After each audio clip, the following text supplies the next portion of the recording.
Hey guys, Rich here. Welcome back to the RCINFORMER YouTube channel. I want to thank everyone for coming by on a Monday. It's kind of a weird day to do this, but I figured I'd chime in. Let me see if I can get from you guys a sound check. If you guys can give me a little text, let me know you guys are picking up, decent audio. Nothing's too crazy. Make sure my mic's working. And RC Glory's here. I think Mike Bird beat you to it because he was here a little earlier, like an hour ago. But anyway, so he's going to show up probably here soon. So RC Glory's here. MP, hi, you're the man first in the chat. So John T's here. And what do we got? We got a few guys here. Let's see. Signal strength is excellent. And we got 11 guys here to start off. Let some more guys get in here before we start. And again, let me see if I can get some feedback on the sound. I want to thank everyone again for coming. We got Olson, Aviation Aircrew Chief. Sounds good. And hey Olson, are you a crew chief somewhere? What do you do? Are you working? I guess you're working full scale somewhere doing something. Audio's working. Howdy. That's from Vincent Lurum.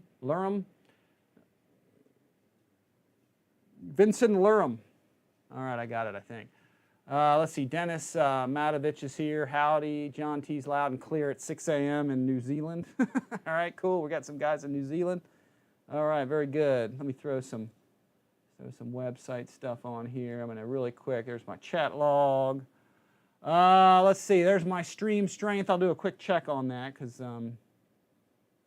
it was 600 and 800. I'm kind of always curious to see once I start streaming this stuff what kind of loss I get. There's no one in the house right now, so this gives you an idea of how much bandwidth I lose when I start streaming and stuff, and the quality of the stream and all that stuff. So I figured I'd just check in, see what we got. Looks like it about cuts it in half.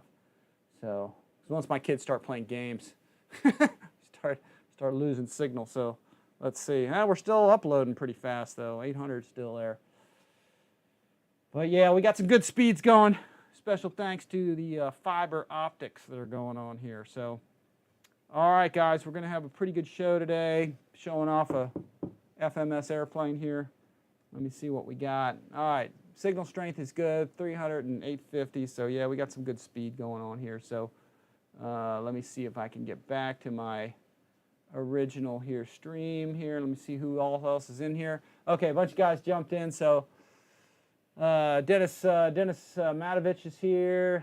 Again, John T. Pops 305. Sounds good. Good evening. Northeast FPV. Northeast FPV has some cool FMS videos from their FPV stuff. So really nice there. Let's see. Videos IG. Hey, he's here. Philip Bender. Victor RC Jets is here. And just came up with that for, Olson Aviation Crew. Just came up with that for Sons RC, laugh out loud. Okay, James is here. Hello, all from the UK. All right, you guys can shout out where you're at, and I'll shout you out as best I can here. So, 30 some odd guys here. That's real nice. Again for a Monday. I'll start in with a couple things before we get on to the unboxing and stuff. Just a few notes and stuff I put down here. Oh, if you guys can, well actually let me talk about batteries first. I've been running all the China hobby line and stuff, mostly my bigger airplanes, and they seem to be working out real well. So the 55 and 70 C5000 China hobby lines, they're G Plus series, guys, are real nice. They're cutting the mustard, so to speak. So, I'll zoom in so you guys can check those out real fast. I've been running these in a lot of airplanes lately, and they're doing well. I still run plenty of Spektrum stuff and some Admiral stuff for motion, but these have proven to be real nice batteries, and they're running well. Little heavy on the weight, but they're doing well, and we did put some videos out of flying those. Also, these are other ones I'm running too. These are nice, these 6000 70C packs, also G Plus series. Super nice. They're nice and thin too.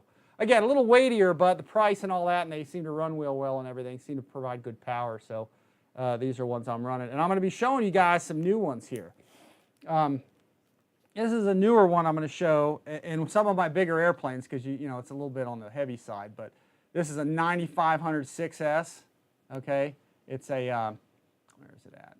Where'd it go? There, 90C rating on that. So And I'm going to be running these in some of the bigger jets, 2 of these. So again, a little heavy on the weight, but you know, with the big jets, you know, they should be able to handle it okay. And it seems like a real nice battery. Prices are good on them, and solder joints seem good and everything. From China Hobby Line, guys, we're working with them a little bit, help promote some batteries, and they seem to be, you know, pretty nice. So check them out. Got links below. That's how you support the channel, guys, if you want to get anything through them. And then one other battery I'm going to show you guys that I'm going to be trying out here soon is going to be this. This is a new one I'm going to be checking out. And the reason I'm doing this one in particular is because it's a very close size. This is the Black Series from China Hobby Line. There's my radio doing stuff. Sorry about that. This is very close in size, 5000 Black Series, 65C discharge. It's close in size to the Admiral pack that I run. It's very small. Okay, so if just to make a comparison, you know, I'll run right here an Admiral 5000 in a lot of my, mostly my F-14. So, and the Admirals are nice because they're very small. Okay. They're thin, they're 50C, they're a good size, they're nice and square. And these are a little bit kind of rectangular-ish a little bit, but they're the same width. That's the beauty of them. They're almost exactly the same width. In fact, actually, they're a little, I think they tend to be a little thinner, actually. Well, no, they're about the same. I'd have to measure them, but they're almost identical in size, you know, to the Admiral 5000, and I think they're going to make like a good substitute for my F-14 and other planes like that. So anyway, we'll be running these in some future planes, so you know, stay tuned because we'll show those on the channel as we run them, as we fly them, you know, in some airplanes and so forth. So probably have them, probably also have them in the SU-27 here. So anyway, just want to show you guys a few batteries and stuff, things that we're going to be showing here in the future. I'll put these off kind of to the side, get these down over here because we're not really talking about batteries today, but we're showing off a lot of China Hobby Line stuff. And I got links below if you guys want to get some of them. I'm finding they're real good, so you know I can kind of stand behind them and all that. So we'll be showing these off more and more. One more thing coming up. Let me see if we've got, who's here? James from the UK. Great Scott, what's up, guys? He's here. Let me see, Jay Austin, a Russian plane. Not the time for that. Well, yeah, it is what it is. Hey, how's it going, Rich and everyone? There's always paint, I guess. So let's see. So glad you're doing this one. Been on the fence about getting it. Yeah, and this one's pretty powerful. It's got, I think, the 1900 kV motors in it, so it should smoke along. And the reason I'm doing this today is because I have a twin afterburner set from a new company I'm getting ready to put in this. So I'm going to be showing you that too, probably this weekend. So that's why I want to get this one going, so I can throw that afterburner kit in so you guys can see it. And just to give you guys a little preview, I'm just going to show you this real fast, and we're going to talk about this, I think, on the weekend. So I got my Rafale set up here, guys. Getting to be my favorite EDF jet because it's not the fastest around, but it maneuvers so well. And it's just, to me, it's cool looking. You either love this paint job, guys, or you hate it. I love it. I just think it's the coolest. I love nice, loud, bright colors like this. And I think FMS killed it with this. You know, working canards, you know, mixing. The nice thing is you don't have any flaps on it. It slows down nice into high alpha. And it's a 5-channel airplane. So you really only need 5 channels to fly it. The 6th channel I actually use for being able to switch the stabilizer, and that's it, you know. So, but the flap system, which is not really a flap system, it's a crow brake. Okay, I'm just going to show that real quick. I'm just waiting for guys to get on. That's why I figured I'd show everybody this. Let me raise this on up here. No, that's not going to hit anything there. There we go. You got your ailerons. Simply go to high rates, yeah. Elevator, aileron, working canards, and then there's your crow brake feature, which they have set up as flaps. So, but don't use them for flaps. They're just crow brakes. That's all they are. So, but I may even disable them because I never even use them. It kind of messes me up if I hit that switch accidentally. So, but what I'm going to show you guys here real fast is this new afterburner. I'm just going to show you a quick look at it. We're not going to go into too much detail because we're going to save that for, you know, kind of Monday, or I think we'll save that for Saturday. I think so on the weekend sometime. So hopefully I'm going to be here. Crossing my fingers on that. But let's do this. Let me do a little pan and tilt action here. Get this thing in the middle. There we go. Excellent. Let's get it on up there. I think this is going to be an afterburner system that's going to kind of blow people away when they kind of see this. But check out the flicker on that, and we're going to talk about this more on the weekend. So, but you can see the as it increases in brightness and the flickering, it really kind of glows. The whole thing like lights up the fuselage and everything. So I know normally it doesn't go through the fuselage, but you know it looks cool. So here, let me turn this off. And again, we're going to talk more about this on the weekend a little bit, but check out that flicker. It's got a nice, cool style flicker. And again, it's not any of the brands that you guys have seen yet. This is just a preview. I'm just showing you how these look and how bright they get and how they flicker kind of at all phases almost, at least until you get to full. But I hope you guys can see that well because it's a pretty impressive unit.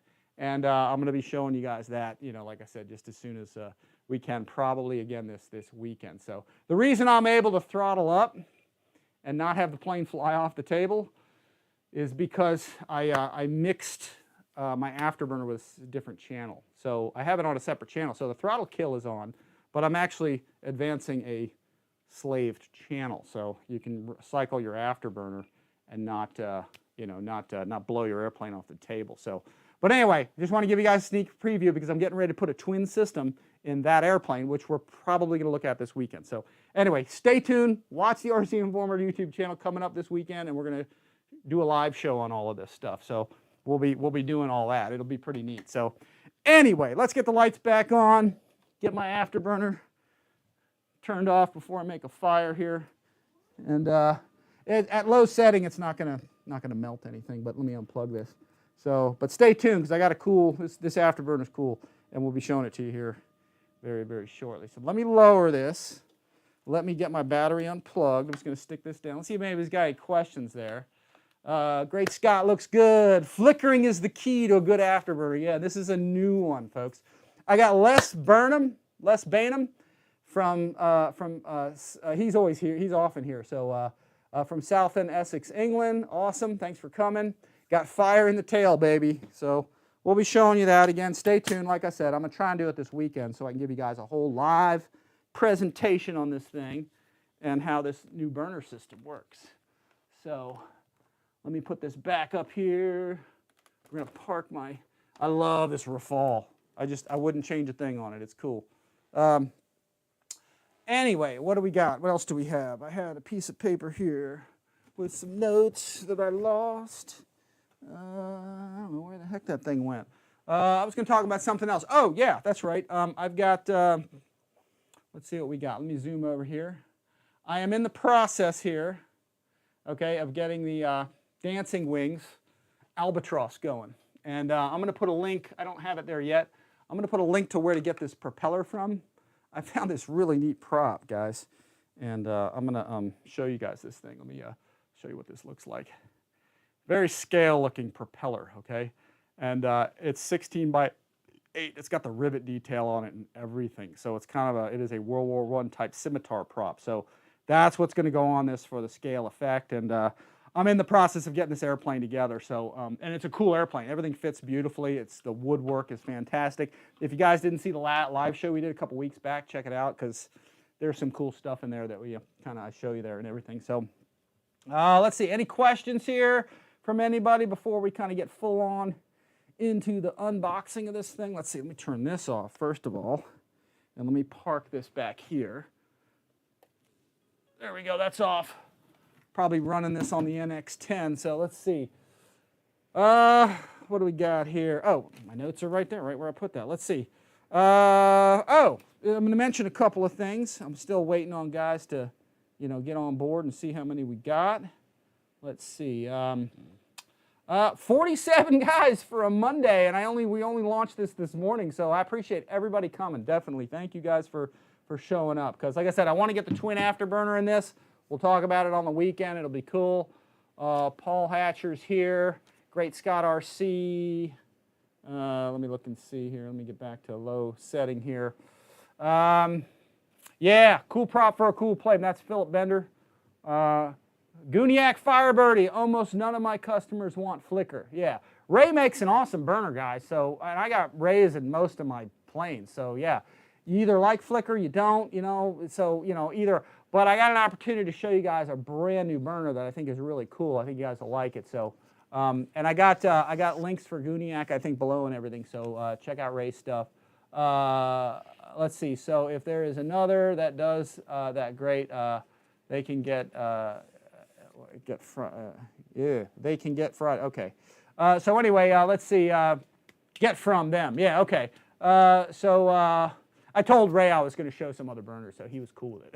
I talked to him ahead of time, so he's like, yeah, no, it's okay. So anyway, it's always nice to have new stuff on the channel. I try to show you guys, what I can show you without being biased. So, anytime I find a good product or somebody offers something to me to show something, I'm more than happy to show it, as long as they're cool and, it's a good product and I can show it to you. So, yeah, I got all Ray's stuff in mind, and, I'll have a mix of things in there and everything too. So.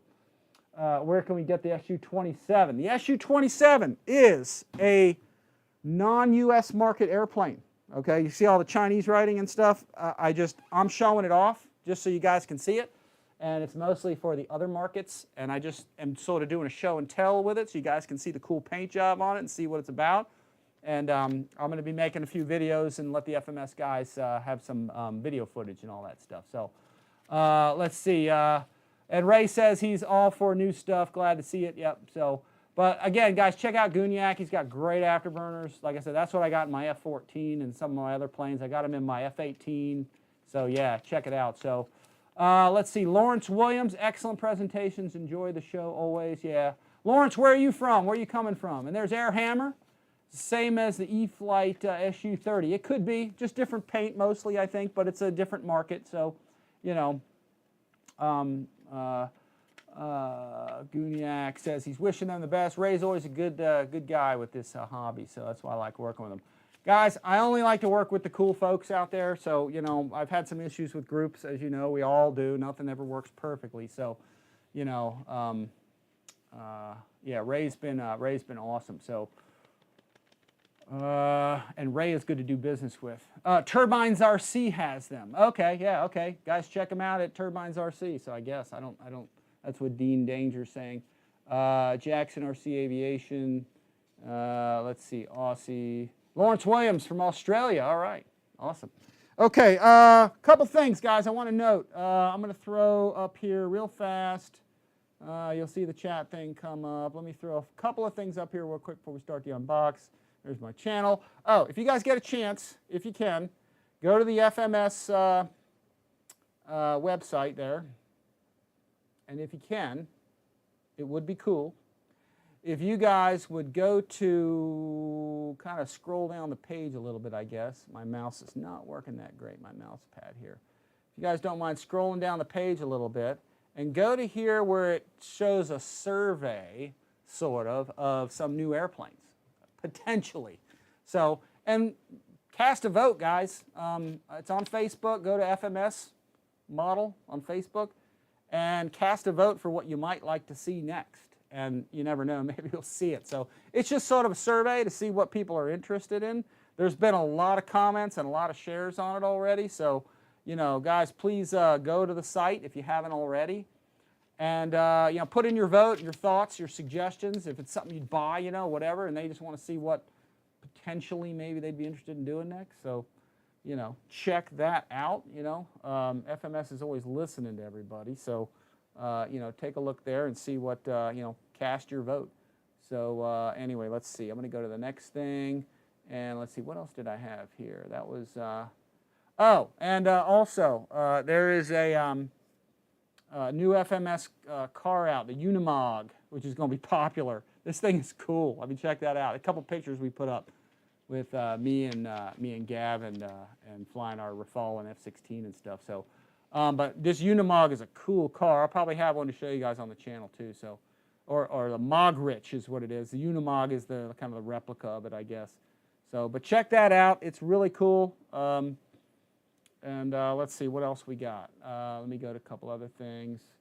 My Amazon store is always open, guys. I try to update it as quick as I can, but anything in there you guys buy, it's free to, or we get a little commission out of it. It's free to you guys to use. It doesn't cost you guys anything. But anything you guys get from my store, it's stuff that I use. I don't have a bunch of garbage in there. I don't use, so only the stuff I use is in there. And then check out Fair RC on. check out Fair RC on Amazon because they have all kinds of cool stuff. If you check out the Fair RC site, you'll see there's a lot of cool stuff in there, a lot of FMS airplanes, and check that out, like the Hawk and there's even the Rafale and everything. So you guys can check all that stuff out. There's a lot of stuff at Fair RC to check out.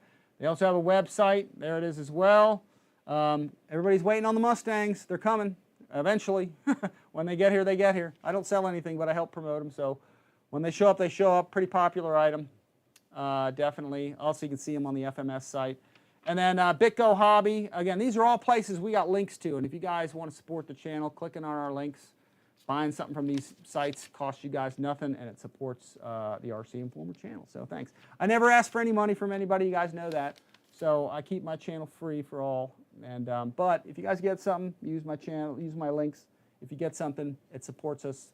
Doesn't cost you guys a dime. Same thing with China Hobby line. Again, all the links are below. Horizon Hobby as well. That's the NX10 I use for everything, pretty much. NX10, NX6, and DX7 and DX9 are my main radio. I actually have 4 I use for everything. Hobby Zone has great stuff, of course.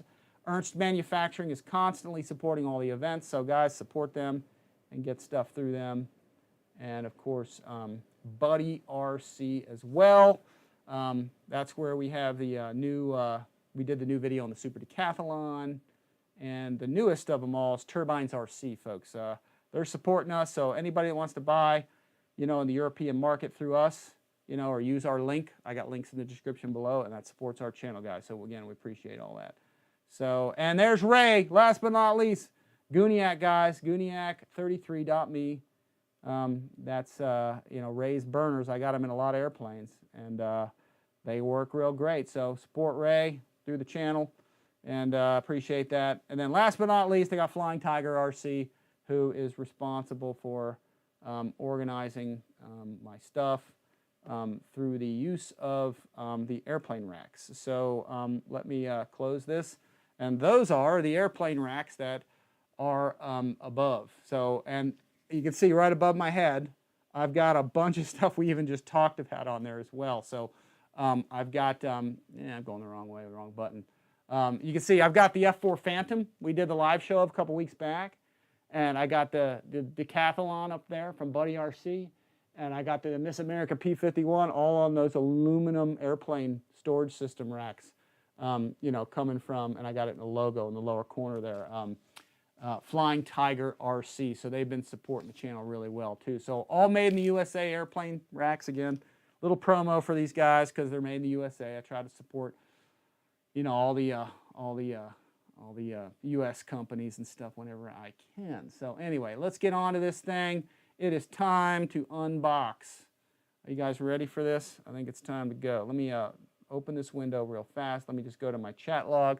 See real fast if anybody's got any quick questions here before we get into all of this stuff.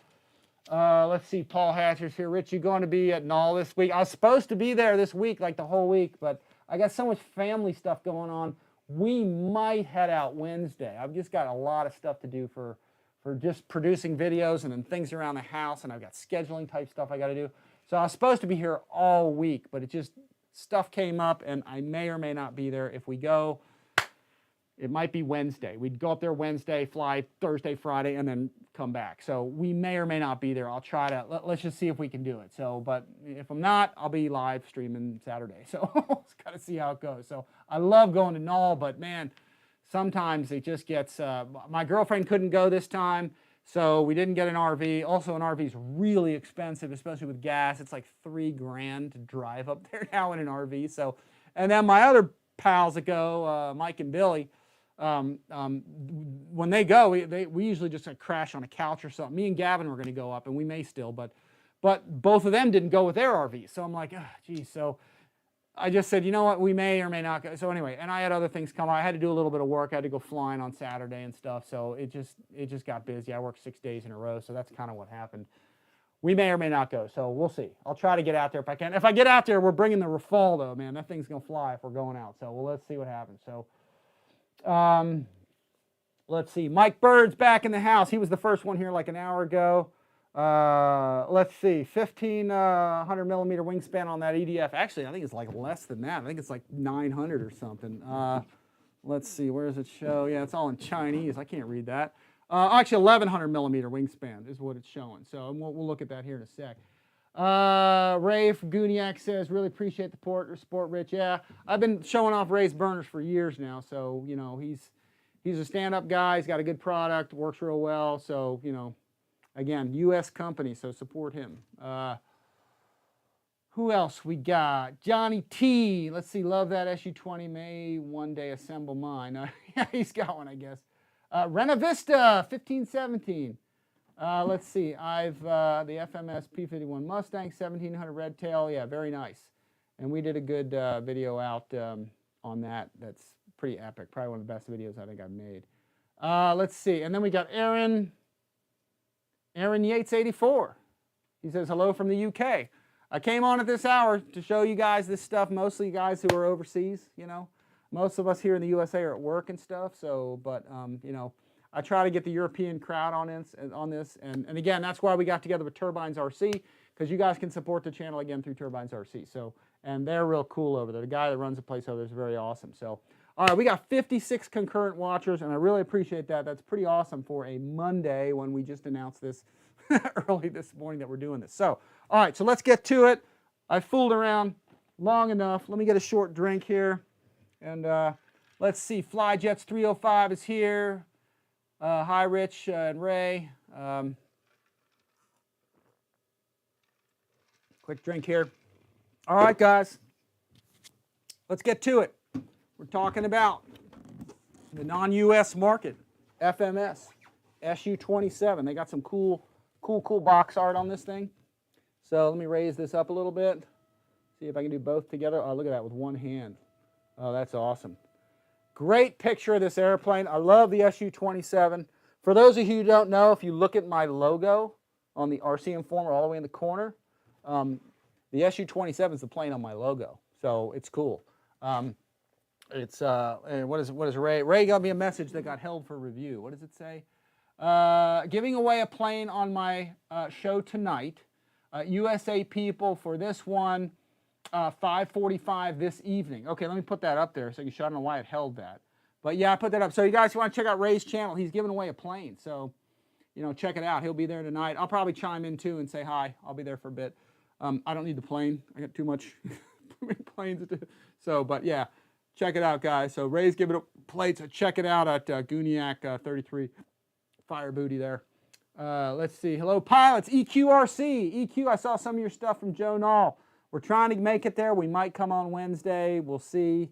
But it depends on what's going on. Like I said, got a lot of stuff going on with my kids and stuff, and got to drive and stuff, and just scheduling and like a lot of stuff I got to do. So I'll try to make it out there, and hopefully next time around we'll come for the whole time. So it just didn't. Sometimes you're just too busy. I got my daughter's got she's got a concert tomorrow too. So it's like, I really want to go to her concert and all that stuff. So sometimes, you know, the model airplane thing has to give away a little bit. So let's see. Durham Harse. I'm wanting to get into RC planes. I was thinking of a Zeta FX61 Phantom 1500 millimeter. I don't know what that is. Let's see. Wingspan you think would be all right with a 70 millimeter, say, well, let's see.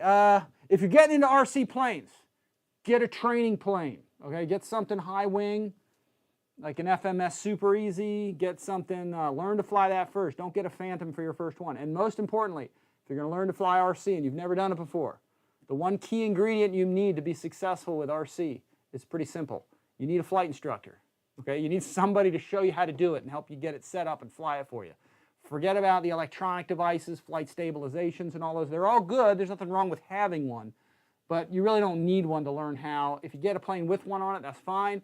But more importantly, you just need a good flight instructor. I mean, the thing is nobody would get into a full-scale airplane and try to fly it themselves. You'd probably die. So same thing with a model airplane. They fly the same way. If they're exactly the same thing, they're just miniaturized and you fly them remotely. So get an instructor, and that's the key. Find out who your instructors are in the area, you know, at the local flying fields. Find out who instructs, and they'll help you.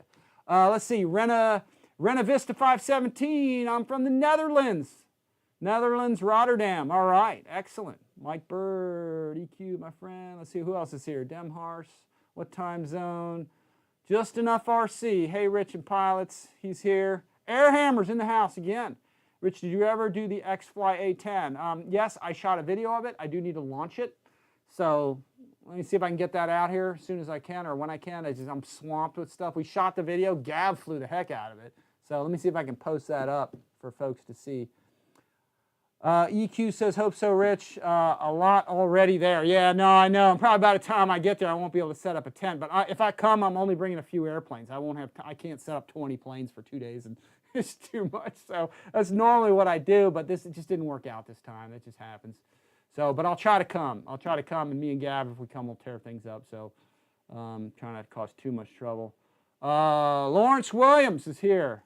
So long to learn to fly an EDF jet like this and similar, wondering skill time to learn to fly successful. Again, get a high wing trainer and get a flight instructor. Let him help you set it up, fly it for you, and then, you know, once he gets you flying and you're taking off and landing on your own, then you can advance from there and do aerobatics, all kinds of stuff. Then you get one of these. So don't start with this because you get discouraged and crashing it and all that kind of stuff. A lot of people have been down that road.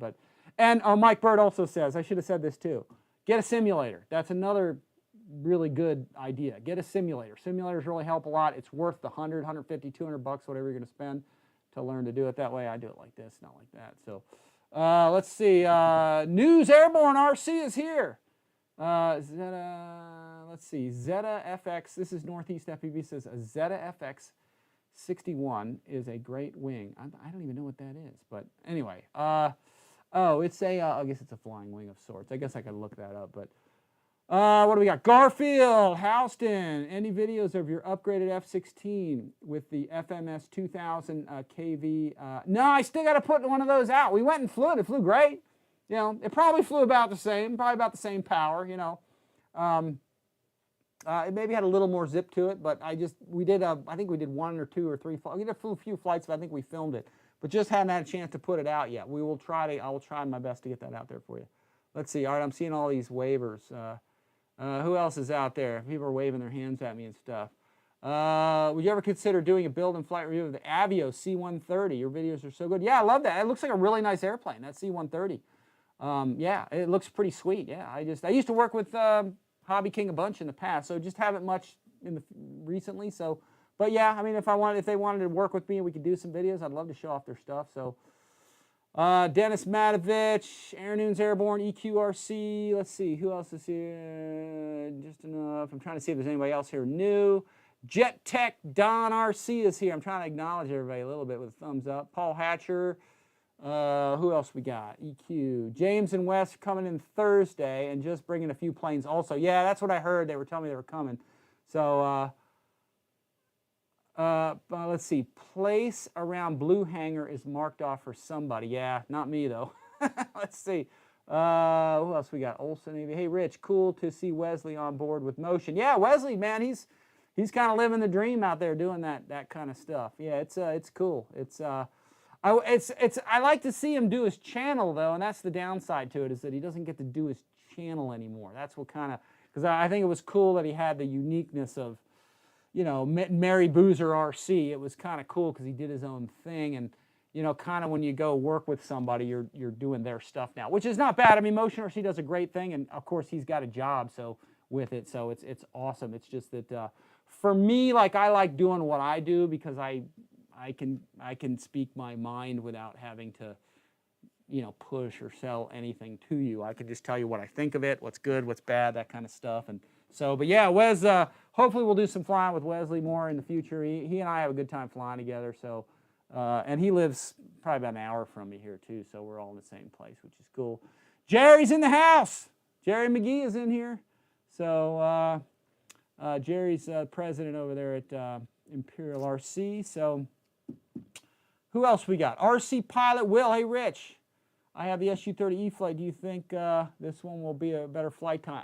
Honestly, I don't know, but this one's got, I think, upgraded motors. It's got 1900 kVs in it instead of I think it's 1850, so maybe not too much difference. But again, I'm going to get this going, throw some afterburner, flicker burners in it like you saw in that Rafale, and go crazy with it. So let's see, Jess Harris is here. And let me see if anybody else, because I got to get started on this, because I got to go pick up my daughter from school and take her over to math tutoring. So I think Philip Bender here. Yeah, I agree. Wish Wes is still able to do Mary Boozer. Yeah, And that's the thing, you know, the motion guys, you know, you got to do motion stuff, and that's how they are. But that's, hey man, that's business. That's just what it is. You know, when you run a business, you know, you got to promote your stuff. So, I mean, you know, and that's cool. You know, so yeah, the motion guys are cool.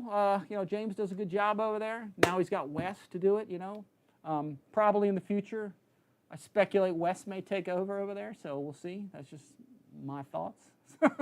So. Let's see, Jackson, just enough RC, hello. All right, hey, we got a good crowd here, and I want to thank everyone for coming. 66 guys on a Monday here. This is great. I really appreciate it. So let's get to it. Again, guys, non-US market, FMS, twin 70 millimeter, SU-27. They got some great pictures on this thing. It's got the speed brake. It's a plane without, yeah, it doesn't have flaps or anything, but it's got full flying tail and all of that stuff. So they got this great picture on the side, man. I like that. That's sharp. So I love the dark blue paint job. The white nose is a good standout in there. So it's really, really slick. They got some good box art on the side there. SU-27's always been a slick-looking airplane. I've always loved the flanker. And here, let me see if I can flip this around. There's another shot on the side. I love that two-tone blue. Oh, it's slick. I like it. It's got the green color scale wheels. So really, really pretty cool. So it's neat to show off stuff that, you know, maybe not everybody has seen before, including myself. So, you know, it's kind of cool. So here's the specs on it. It's in a little bit of Chinese, but I think we can read that. 1,100 millimeter wingspan. Length is 1,600, so pretty long. There's the weight. And you can see the motors right there. Right? I'm not going to be able to do that. Let's see. 30, 60 kV, 1,900 kV. So a little more power. 280 amp speed controllers. There's your servos down there. 213 grams. I don't know what that, oh, that's probably for the elevator. That's probably what it is. And then there's 8, 9 gram servos everywhere else. That's the CG 140 to 150. And then there's the 70 millimeter Pro fans that are in this. So battery is 6S, 5,000 to 6,000, 50C at least. And you could actually put a 7,000 in this. So you can go pretty high on this with this airplane will carry the extra weight. So, but that is it. Now, obviously, I have already removed this from the box because trying to remove this giant box, trying to remove this thing from the box is going to be a pain in the neck to do. So I took it out already. So anyway, tons of Chinese language on there that I can't understand. So we're just gonna go without the box. So what does it look like when you take it out of the box? Oh yeah, baby! It looks like this. So that's kind of what you get. It looks like it's all kind of packaged in there nicely, ready to go. Let me zoom in there a little bit, raise this up a bit, and you guys can see how that looks. So looks like it's all packaged up in there nicely. I love the two-tone blue. I just think that is so cool. So, and then we're going to get this thing out of here. So let me grab myself a handy-dandy knife, and we're going to get to this. I'm trying to watch the chat log here on the screen as we do it. And let's see, Eddie K's RC is here. He's a new guy jumping in. I don't think I've seen Eddie K's before. Mark Parsons is here. I'm trying to look for the new names. Victor Poport is here. Oh, Victor. Wait, I didn't check my upper camera. Let me double check and see. Is my camera not working? Hang on a sec. Oh, there we go. There's my upper camera. I didn't do a check of that. So Victor Poport's got an event coming up, and I totally forgot to mention that. And I'm going to try and put that, kind of show everybody here. Let me see what we got. He sent it to me today. So I'm going to go ultra low tech. Okay? I'm going to go low technology here. So Osceola Flyers, guys. All electric fun fly. I'm going to try to go to that too with electric stuff. Probably have some giveaways and stuff. There's the info on it. Saturday, June 4th, 2022, starting 8 a.m. Includes night flying, $10 entrance fee, food and drinks, raffles. Flying at night. There's Victor Poport's number. So there's the info on that. We'll be posting this around too. So we'll probably put some sponsor stuff on there because I think FMS and I'll be there and we'll sponsor it and all that kind of stuff. I just got to see the date and make sure I can make it and everything. So anyway, so Victor, there you go. Thanks for reminding me. He showed up and I went, oh yeah, we got to talk about that. So anyway, that's low tech, baby. Just show you what on my phone instead of throwing it up on the screen because I forgot to do it earlier. Let's see, what do we got? Who else is here? Jackson Aviation. Richard Lemley's here. Lemley, I got that right. John T. It's not your writing, it's my vision. Let's see, trying to see the thing from here. Smash that like button. Yeah, appreciate that. for all the guys out there. Yeah, still 66 guys here. So let's open this up. Let's pull out some of the foam padding. They got lots of foam padding I can use to store my planes in different places and stuff. I'll start cutting this out. And let's get into this thing. Get this out and see how everything looks. This is probably, I'm guessing this is the canopy. Pull this thing out of here. Let's get this. This is a beautiful plane. Wow, look at that. Yep, there's our canopy ready to go with ventilation in it. There's even spars running through the canopy, so we'll put that down there. And then little by little, we got to cut some of this. Let me pull some of the parts out of this first. Here's our nose cone, which is sitting right in here. And these are the axle shafts for the ailerons there. Here, I'll go. Yep, there's our axle shaft. So they're metal, ball bearing supported, and everything. So real nice. Or actually, I take that back. I don't know if they're ball bearing or not, but they have very nice. Actually, this is the cool thing about it, is it's got these. Let's see if I can zoom on this. It's got these little D-fittings. See that? The wheel collars that hold them on have a very positive locking D-fitting right there, flat spot basically. So that's the difference in what makes kind of a nicer model, is when they go to that extent, you know, to do that kind of thing. So, and then there's just a few screws, guys. That's it. That's all you do to put this on. There's a couple of 3mm metrics, and then your tail rods, I think, and that's it for screws and stuff. So, you know, it's pretty simple to put this thing together. So, and we're going to do a general assembly of it. And there's our nose cone with our magnets and our nose cone. And actually, this unscrews. Here, check this out. This is nice too. It's got a little screw-on deal. So remember, guys, there's two kinds of pitot tubes: those that have broken off, and those that will. So, am I cross-threading that? No, I hope I'm not. Let's see. Let's see if I can get that going on there. Yeah, actually, I kind of was, wasn't I? All right, be careful you don't cross-thread it like I almost did. But there we go. So that's good to go. Switch our view back. Open up the black hole here. Let's see. Let me open this up a little at a time here. We'll get these open. You got to be careful opening these, because you can kind of break open you can kind of tear your wings up if you don't do this correctly. So you got to be careful to get these little sections off of here, little at a time. Just make sure you free that up. Same thing with this one, because they kind of layer the wings. Let me put these back here. Put that back there. Let's see. So we're going to do this. Hopefully I don't. No, don't turn anything off with that. Put that down there. I got too many remotes and buttons and all kinds of stuff. Here, let's do this. So I'm going to cut through here. And again, you want to do this little at a time, so section it. Because you have to lift these things straight off, or you can, like I said, you can bend your wings if you try to pry them out. So let's see how that is. So what we're going to do is, if I go to the top view, let's see if I can go there. Now, I'll go back to the other view. I think that's probably better. Well, here, let's see. We'll look at it this way. Y'all can see how that is. You want to carefully lift these off. Again, one at a time. Did I cut this side? No, I didn't even cut that side yet, did I? But just cut all those tape joints, and then it probably is better seen from the side. You just carefully lift them off, okay? Just get one off at a time. Same thing with this. And then just lift them off. Don't try and, like, pull your wing up or something. Just make sure these sections come out. Otherwise, like I said, you can twist and bend stuff. So nice packaging. Really, really nice. Wing panel there. Super nice. Nice fitting. Ooh, nice finish. Rivet detail. Ooh, I like it. Very, very nice. And then we got a tail cone section, which they stuck right here. Go to the top view. You can see that. That'll come right out of there. This is something I'll put a magnet probably back here and magnet this to the back so it's not... So I don't have to glue it on, because this makes it harder to transport. So if you just stick a magnet back here, and you can have a magnet on the back of the airplane, and then you can it's easy to remove that way. That's just a good way to do it. So I'll put that part aside. Again, lift this straight off. Throw some more foam over there.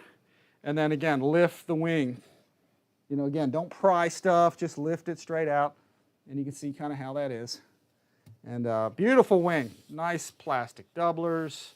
You know, you got your wire in there ready to come out. So I'll carefully put this down. Already has the rods, horns, linkages on there. So those are nicely separated by the packaging. Again, you got more pieces to sort of just lift straight off. Let's see.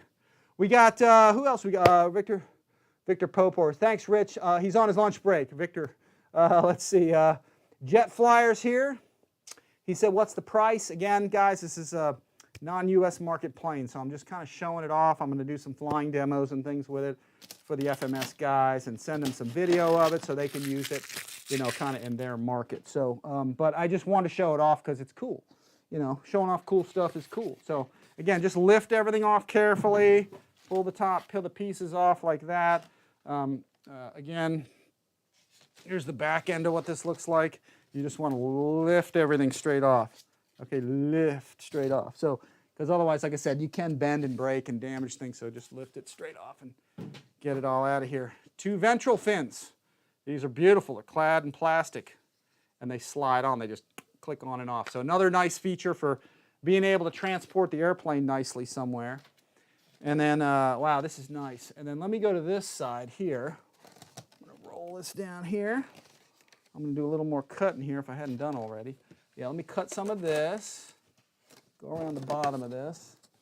I cannot see what I'm doing. I can see in the camera. Let's see, and we'll cut this. And then again, we'll lift this straight off the top. Throw that aside. And then we've got our, straight up there, we've got our ailerons there. Those are nice, nice rivet. Wow, look at that. That's pretty slick, man. I'm into that. You can see all the riveting detail. Look at that. It's riveting. I guess you could say. Yeah, real nice. And then there's your where your rotation pin is, your fulcrum point.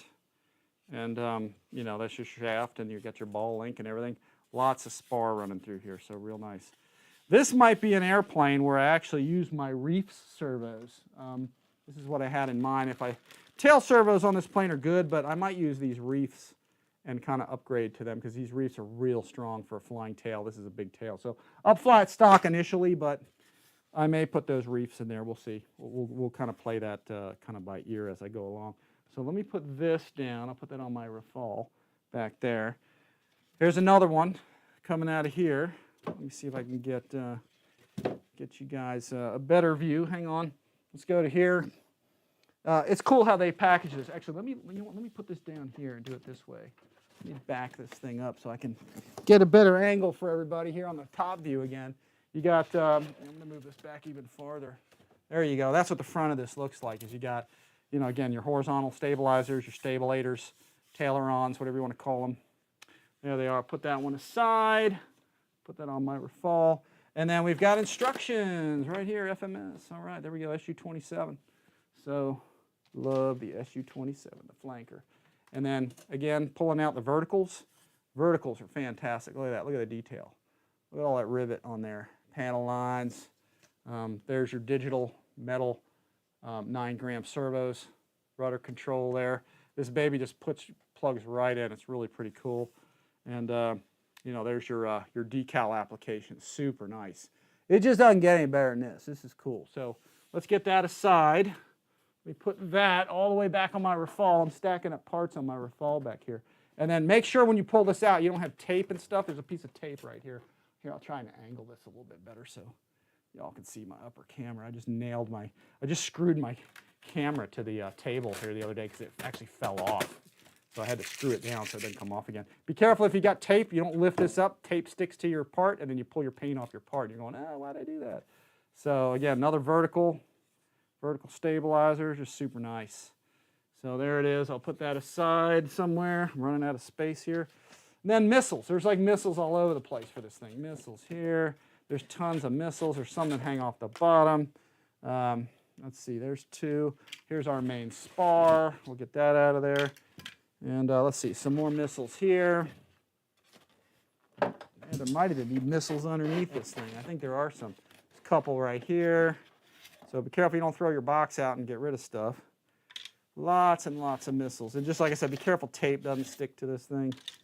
So, and yeah, there's missiles underneath, isn't there?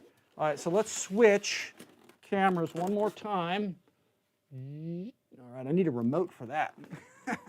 Let's see, let's put this, you guys can kind of see me, see if I can do this without dumping it out of here. But yeah, that's how she looks in the box, you know, all laying in there nice. Again, there's some missiles underneath there too. So let me see if I can lift this straight up and out I'll switch my camera back here and we'll just pull this. No, that's the wrong view, isn't it? Pull this straight on out of here. So let's see. The way you got to do this, though, is you've got to get it so you got to kind of stick your finger under the back, kind of lift the back out, and then lift it up like that. So, and that is the fuselage. So I'm going to pick that up carefully without dropping it, so I'm not knocking it around. And then I'm sure you guys can get the gist of the. There's more missiles at the bottom. Missiles.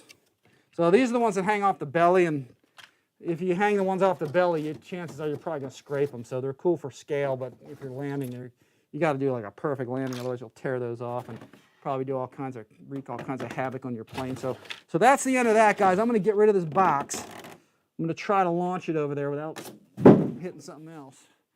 And I think I did that successfully. So there we go, folks. That is the fuselage right there. Check that out. You always have to be careful putting fuselages and stuff down on shelf liner type material, which is what is on my desk. I have a shelf liner on here.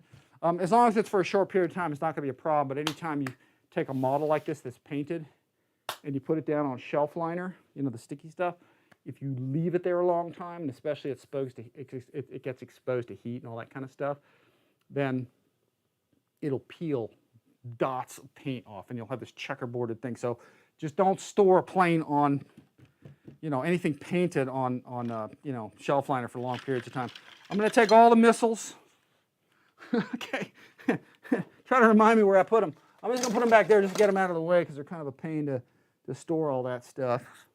And then let me put this on here. So, yeah, actually, this comes with, normally this comes with reflex. This one's a little bit of an older one, but the newer ones come with reflex. It just didn't say it on the box, but yeah, this one, the newer ones do. The current versions of them do. This one's probably about a year oldish or something like that. So it didn't show it on the box. So that's kind of the thing. So there's the canopy going on. Let me see. Oh, I see why it's not going on. There's a chunk of glue right there. That can happen. A little bit of contact cement, and that should snap right down into place. And there you have it, guys. This is pretty sweet. So let me see if I can get this up a little higher. Get this in front of everybody. Let's see. So yeah, I'm going to put a reflex in this though, folks, because I have a bunch of them around. So I'll throw one in there. And basically, like I said, it comes with the newest versions of them come with reflex. It'll say it on the box too. So and then this is going to go. Which way was that? I think it's. Here we go. That nose is going to go. This plane gets big quickly. I mean, it's just very similar to. Reminds me very much of an F-14. Very similar with the twin. You can see the motors there and everything. So very, very cool. Very cool paint job on that thing. Here's the underside. Check that out. Lots and lots and lots and lots of cheater holes in there. So yeah, we'll see. See what we can do with that. Let me see if I can find my remote here. Let me put this down for 1 second. There we go. And yeah, this is one cool model. You can see the underside of it, how nice it is. The detail on the nose wheel, the door opening and everything. A lot of cooling holes like right up front here where air can come in over the battery and go over the back. And then again, your cheater holes, speed controllers. Speed controller hatches or areas right here, which is all unscrews. You can see it's got like 6 screws, 3 on this side, 3 on that side. And then your speed controllers are kind of tandem mounted, kind of like right in here. And then you got lots of cooling holes in here. So cheater intake. So, and the gear doors are exquisite. I mean, they just do a great job with these doors and sequencing doors and landing gear and everything. So we'll try to fire all that up and try and get this up and going. There's a couple spots down here for, again, the lower missiles. Probably don't want to have those on taking off and landing though, because you could tear those up if you don't do a perfect job landing, and then they'll probably damage some other things. So, but anyway, yeah, real nice airplane. The gear door, I love this nose gear door. It's so cool. All right, we'll try to fire that up and get the wheels in and out. And there's your tail servos right there. Those are your 13 grams. And then again, I'm going to throw some burners in this for the weekend to show you guys. So those will light up nice. You can see your twin fans in there.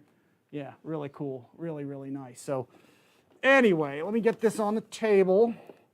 Lots of super nice detail to this. In fact, I'm going to, back here, let's look at the top. You guys can see how much actual detail there is to this thing. In fact, I'll throw it over the edge of the table here and you guys can see. There's all those panel lines, all that riveting detail. I mean, just check it out. You can just see all the detail and the panel lines and everything else. They just did a slick job.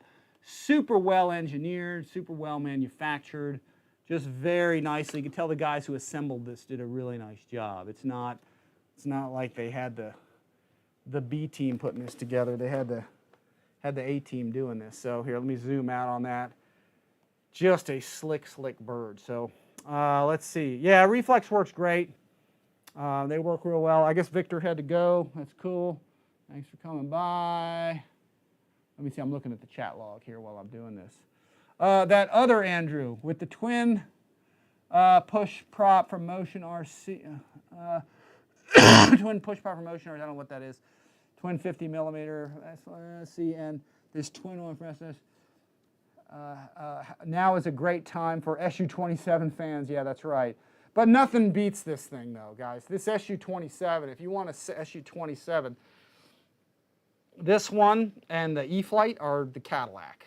You just can't beat it. I mean, they're just simply the best. I mean, it's their full-featured jets, retractable gear, twin engine, speed brake on the top. So I'll show you the speed brake deploy and all that. Hopefully, if I can get all that plugged into here in time. So. Yeah, the reality is yeah, it actually is an SU-27. So notice how you don't see the EPO structure. Yeah, and that's the thing. Here, let me see if I can go to kind of top view on this. Yeah, and you can see, yeah, you don't see really the individual cells. You see that? That's all foam. So this is just a close-up I'll show you. You don't see the individual cells. They did a very tight job. That all has to do with the process of taking the foam beads and heating them up and expanding them properly. There's a couple instances you can kind of see it a little bit, but for the majority of all this, you can't even tell that's made out of foam. I mean, it looks like it's made out of fiberglass or plastic or something. I mean, there's plastic parts on the plane, yeah, but the detail is just phenomenal. I mean, the way they do all this stuff. There's all your plastic parts underneath. These are your engine access hatches right here. Again, lots of cheater hole to get lots of air in there to give this thing some thrust. There's your underside right there, your 6 screws. This is a nice plastic compartment to get your 2 ESCs out of there, but they're well ventilated, you know. But check it out, you can't see. Some of this is plastic. Yeah, these are all plastic fittings around here. All these intake, the scoops, all plastic. So, and then you go down here. Here's your over center brace, basically if you're a landing gear, your nose gear. And their nose gear door and everything. And lots of antenna detail. You can see they put lots of detailing on there with your antennas. But again, you can't see the foam, like you said, the foam structure. Same thing even with the nose cone. This is actually not painted. And there's where you actually can see it, but you can't feel it.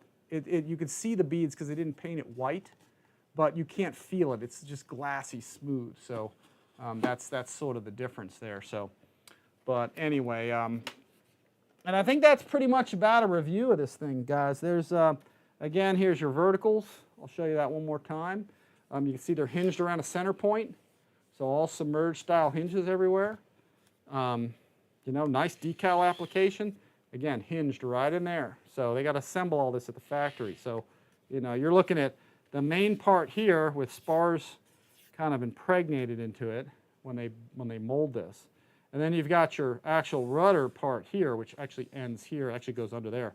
The rudder, and then you've got this foam piece and this foam piece. Then you've got your two internal hinges, and you've got an internal rod. Those are plastic, and this all has to be assembled. So it's not like they just pop this out of a mold. You got plastic fittings here, you know, that plug in real nice. And then of course you got your connector right there that you just plug that right in. So real easy stuff. And in fact, just to show you how that looks, you know, this basically just goes like this. You just, you know, insert this. That's it. It's plugged in. You put 2 screws in. Same with this one. Where did I put that one? Oh, there it is. So over here, it has great plastic fittings all the way around. So this is going to go right on here like this. I don't remember which one you put on first. We'll get in the instructions and look. But you can see that goes right in. 2 screws through the side. This is probably like the best fitting model like that I've seen. It just goes together great. You put a couple screws in there and you're good to go. This gets big, real quick. So, and you got your main wing spar. That's going to go in here like this, okay? And then you've got your plugins. You've got, and in fact, I'll flip the view. You've got to take these out of here, not a big deal. Let me see. Pop that out of there. Okay, so you've got your aileron and your light all hooked to one. So there's just one connector here. So, you know, not a big deal. That's pretty straightforward. Same thing with the other wing. I'll pop that off of there. And then these are your, in fact, let me pull that out of there. I'm just trying to reach in there. Again, just one connector, that's it. And a lot of recessed area here. And your spar is going to go through here. And you got great plugins with 2 screws for each, one here, one here. And then I think what I'm going to do real fast maybe is just put on, if I can see the box, which one goes where. I think there's these small white ones here that I'll put. Let me go pan out on my zoom. I think that's about it. This is the right wing. You see how they're labeled? This is actually, see, it's got a giant L on it, left. Okay, so you can't really mess that up, I guess. So if I find the right side one here, let's see. I'll put a right one on there. You can put tons and tons and tons of missiles all over this thing. So if I put that on there, and let's see, that just slides back. That's really all there is to that. Lots of missiles you can put on there. So, and then I think the next one, sorry about that, that's your left side, right side. Here, let's go with this one. This one's got a mark right here that says, I think it says right on there somewhere. Let's try that one out. I think that one goes right here. That should be the next one. Slide that on. And then you got another one of these things. God, there's just so many missiles on this thing. I don't know if it has a right and a left for all of these. It might. Let's see here. I'm just trying to get all the missiles on just to show you what one wing, you know, kind of looks like, you know, with it. So let's see. Let me pull this up here. I'm just going to show this to you. I'm getting some glasses on there so I can see what's happening, what's going down. See left and right. Let's see. I don't know which ones. There's so many of them on here. What the heck? Left. Oh, that's the other side wing. So let me just put one of these on. I don't think these are left or right specific. These actual large ones. They could be, but I don't really recall. So, but that's pretty much your wing with the missiles on it. And I'll kind of show you that. There you go. So you put those on after the fact, but you got them all on there. And so there's a tremendous ordnance package on this thing. So, but anyway, I'm going to pull these off, and they just pull off the front. I'm going to slide them off. They unsnap nicely. The only real assembly on this thing mostly is just the tail.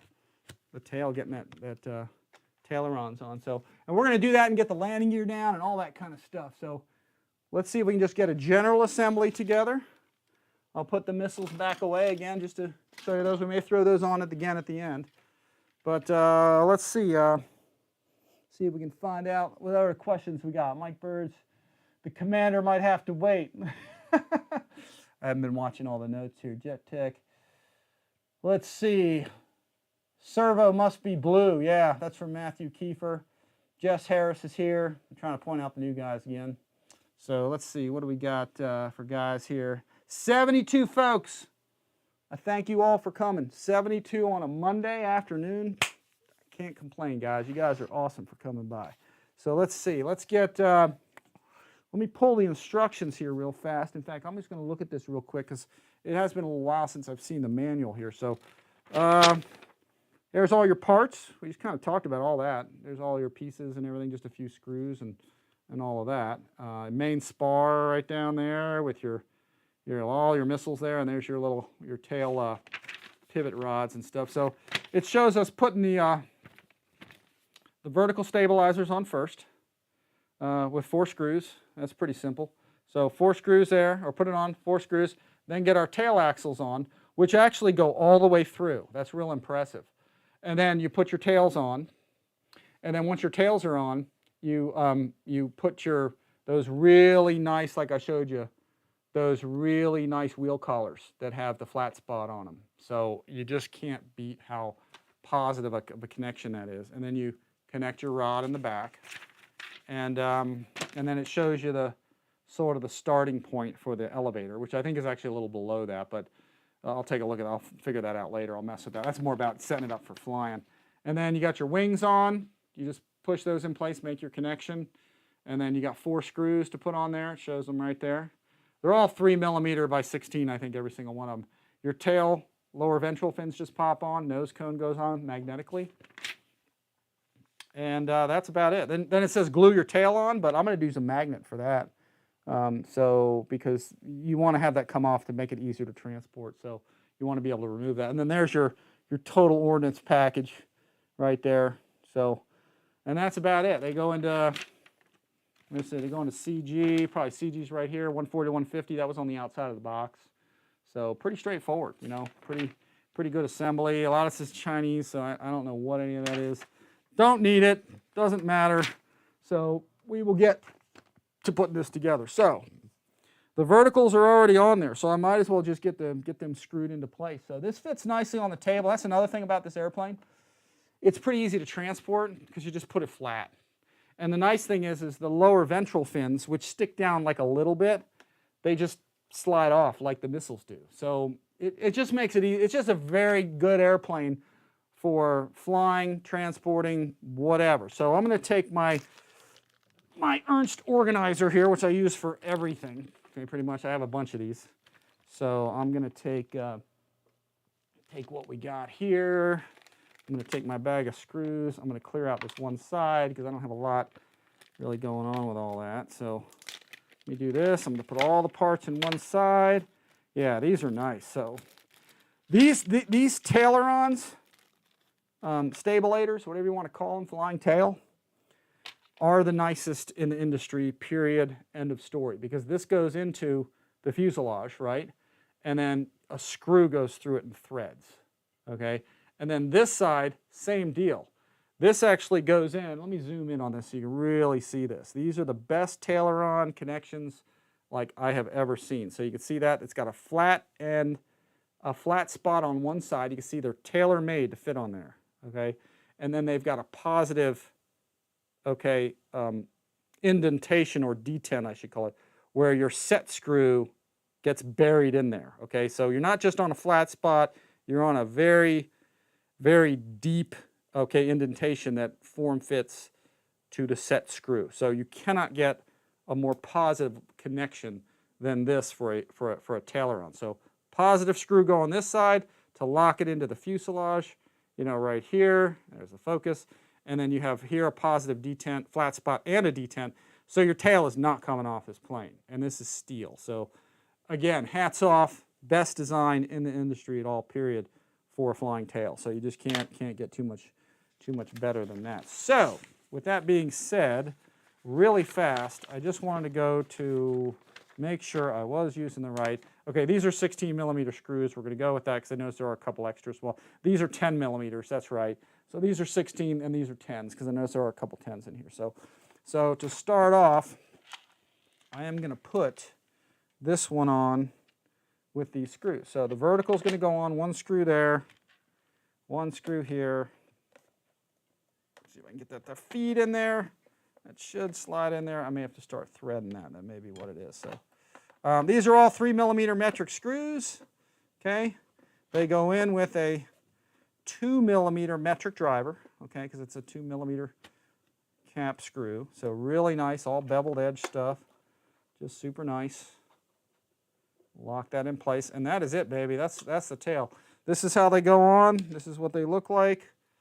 There's your screw. That's it right there. So again, using a 2mm, okay, 3mm metric screw, and I'm going to go to this view.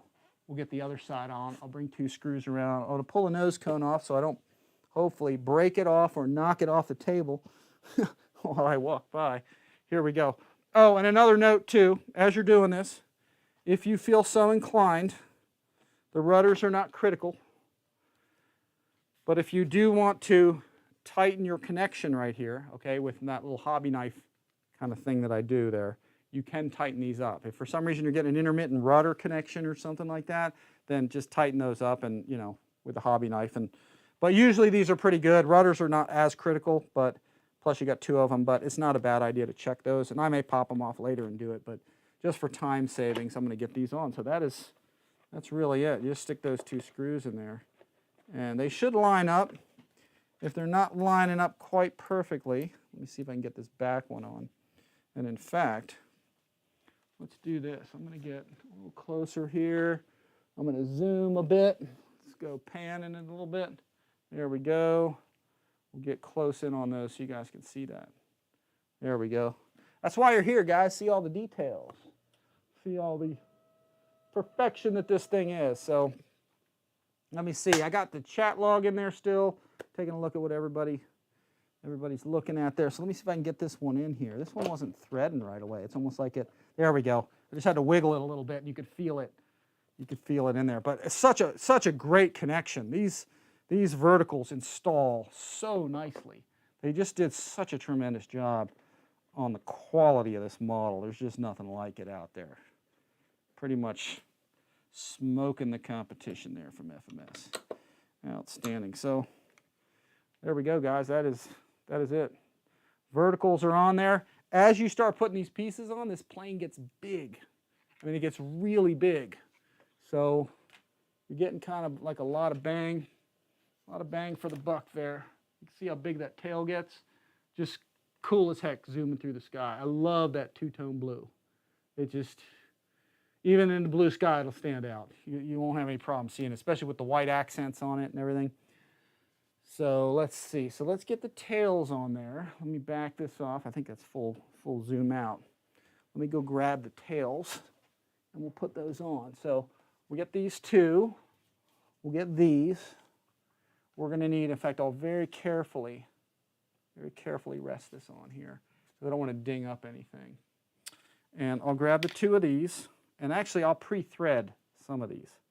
I'll show you that. So I'm going to grab a wrench for that. I need a 1.5 millimeter, which I should have taken out earlier.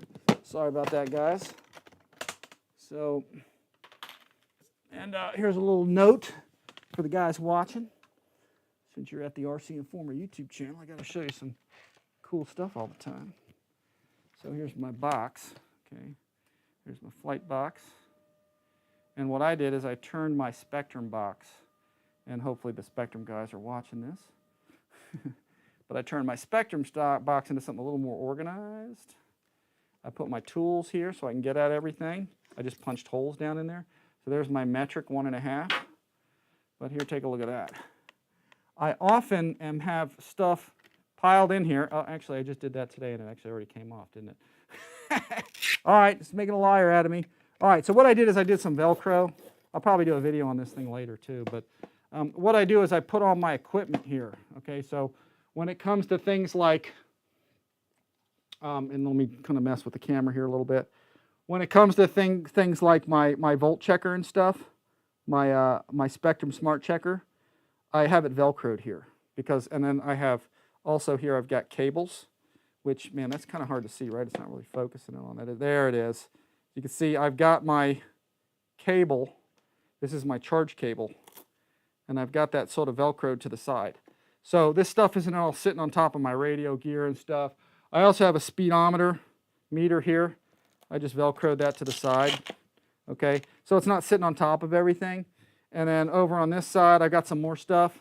So I put my programming card right here. Let me see if I can zoom on that. See if I can get you guys some. There's my programming card right there. And that white is kind of raising hell in it. And then I got another programming couple cables there. So I use the top of this thing as a little storage area because it's all being wasted space. So anyway, just a little tip there to show you guys what I do with this stuff, just to kind of organize my area a little bit and make the storage area more efficient so I can do more with it. So anyway, that's how I got my case set up for more stuff. So anyway, that's an RCINFORMER exclusive, guys, on getting this thing set up. So hopefully that helps out. Lets me put more stuff in there. Let's see. So let me take these things, and I'm going to show you how I'm going to do this. You could use some thread lock if you want, but you don't really need to. So what I'm going to do is sort of pre-install this And what I mean by that is, I'm going to zoom in here a little bit. I'm going to take my set screw right here with the wrong wrench. Here we go. You need a 1.5 millimeter for this. Let me see if I can zoom on that. There we go. Put that on there. And then right here, I'm going to sort of pre-install that just to get it in there. And again, beauty is it just goes right into that big detent. I mean, it's such a positive connection. The guys that designed this did such a fantastic job with this. You just can't beat this. And then the 10 millimeter, or sorry, the 10 millimeter, 3 millimeter, where I was going to go into this side. So I'm just going to stick that on there so I don't lose it here. And I'm going to bring this over to the airplane. So I'm just going to prep this. Let me get, sorry about that with the zoom. I got screwed up with my zoom lens. I'm just going to stick that there. I'm going to get both of these set up, ready to go. They give you a couple spares on this in case you drop one in the carpet or something. So just get that in there, get it ready. Kind of stick that in there. Let's see, get that on there. There we go. Like I said, I'm just pre-preparing the two of those, that's all. And then same thing with this one, so I know where they all are at. Wrong screw again. So I got all the parts here. What goes in there? These are all threaded steel. You gotta love it. So anyway, I just kind of got them together so they're just kind of organized for when I put this on. So I'm gonna move these out of the way because I don't want to drop anything as I'm doing this thing. So let me see if I can put these sort of aside. And then let me change views back to our regularly scheduled view there. And let's see. Yeah, say it's free, we should use it for, yeah. You need more place. I don't know what that means.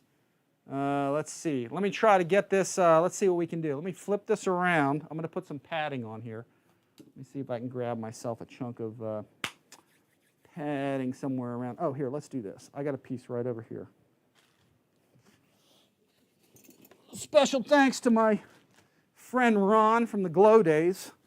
Let me see if this should fit okay, I think. Is this the, yeah, that should get the job done. Let's see. I got to work. So, this is from the Glow days. You put glow planes on this. There's no oil on it or anything, believe it or not. But so I'm going to stick this down here. Flip this. Here's where you got to be careful not to ding your rudders. Your verticals, you'll tear them up on the edge of your table when you do this kind of thing. So, and it's a little bit tail heavy here too. So I'm going to throw something sort of weighty on the front of this. Let me throw a couple of shirts here. Got a couple spare FMS shirts here. Just going to throw over the front here just to keep this thing from falling over. There we go. That should stay on there nice. And then we're going to put this thing in place. We're going to get the two of these things. And actually, to fully accurately show this, I'm probably going to have to flip the airplane around. So that's what I'm going to do. Let's see. My table is too small. Well, you don't want a big table because then you can't put, you need to be able to hang things over the edge. So I actually like a table like this just intentionally to do this kind of stuff. So I'm going to flip it over here. And with tall verticals like this, you want to be able to hang stuff like this sort of over the edge. So let me do this without dropping this. Let me get this stuff out from under here. I just realized I do have to show it to you from that angle. So this is a great positive lock that this thing has. I'm going to lower this down. This is where I get all my camera angle stuff in here. I can show you guys how this all actually flows. There we go. There's our top angle. I'll get this positioned right, and we'll get one side on. Again, pretty easy stuff. It's not too hard, not too complicated. So, and there we go. I'm going to tighten this up so we can see that. And you can see your holes for this kind of right here. I'm going to slide my table there. You can see right here. Here's where it's at.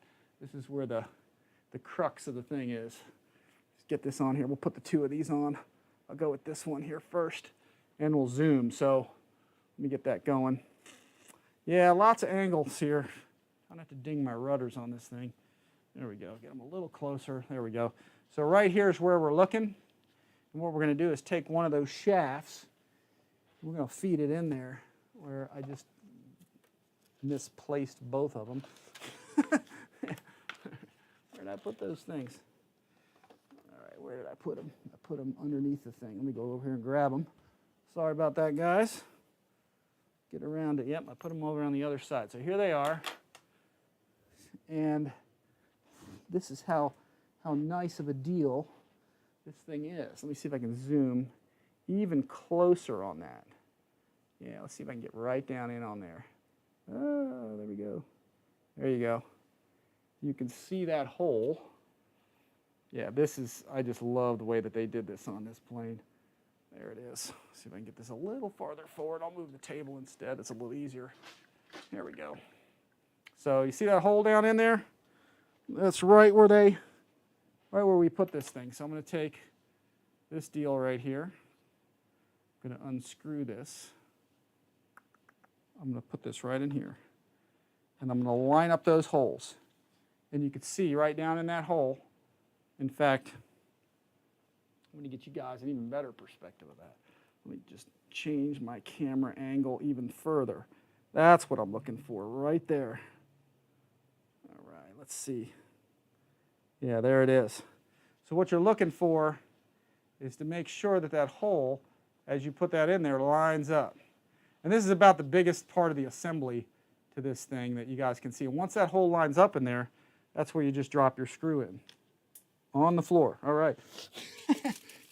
that got away quick. Here, let me see. So let's do it the other way with the tool. Let's take our 2mm. We'll put it on our 2mm. We'll do it that way. So once they line up, you just drop it right in there, and it's a beveled head area. And you can't go wrong. It taps right into that steel, okay, right into that threaded area, and you are good to go. I recommend do not use thread lock here. If you get thread lock on the plastic, it'll make the plastic brittle, and then it can break. It makes plastic really, blue Loctite especially. So that's where you got to be real careful with this. So, but there's plastic there. It's tight enough, so you should be good. If you have to, put a little foam tack on there. Foam tack will kind of act as like a thread lock type material. So, and then you take your other one, okay, your 1.5 millimeters there, and we'll pop that off of there. So, and then I'll get the stabilizer on. Let me put that in place. Slide that right on. That just fits right in there. You just can't beat the construction of this thing, how nice that goes in there. Get that in, and that'll slide right in. Now, as you do this, you have to be careful on the top end not to damage the, and I'll show you that on the flip side probably with the other one. So let me just slide that on carefully, and then we'll rotate that. So, and I'll show you that. So what you have to do too when you're doing this, which I just didn't show you, was as you're looking down in on this thing, again, you've got your one screw right here that keeps this thing in place. Okay, and then you've got your other one, which I'm trying to get you guys a good angle of, which is right, I'm actually moving the table, which is right here. And you can see where that detent is. So what I'm going to do is carefully turn this and back it out a little bit. So this goes in. I'm going to stick my head in the way. Sorry, guys. I'm going to put this in its place and get it down in there. And then I'm going to push this back in so the shaft goes over it. And it's a super nice fit once it gets on there. And you may have to maneuver this just a little bit to get it to fit. So I'm going to put my glasses on so I can see down in there better while I'm doing this.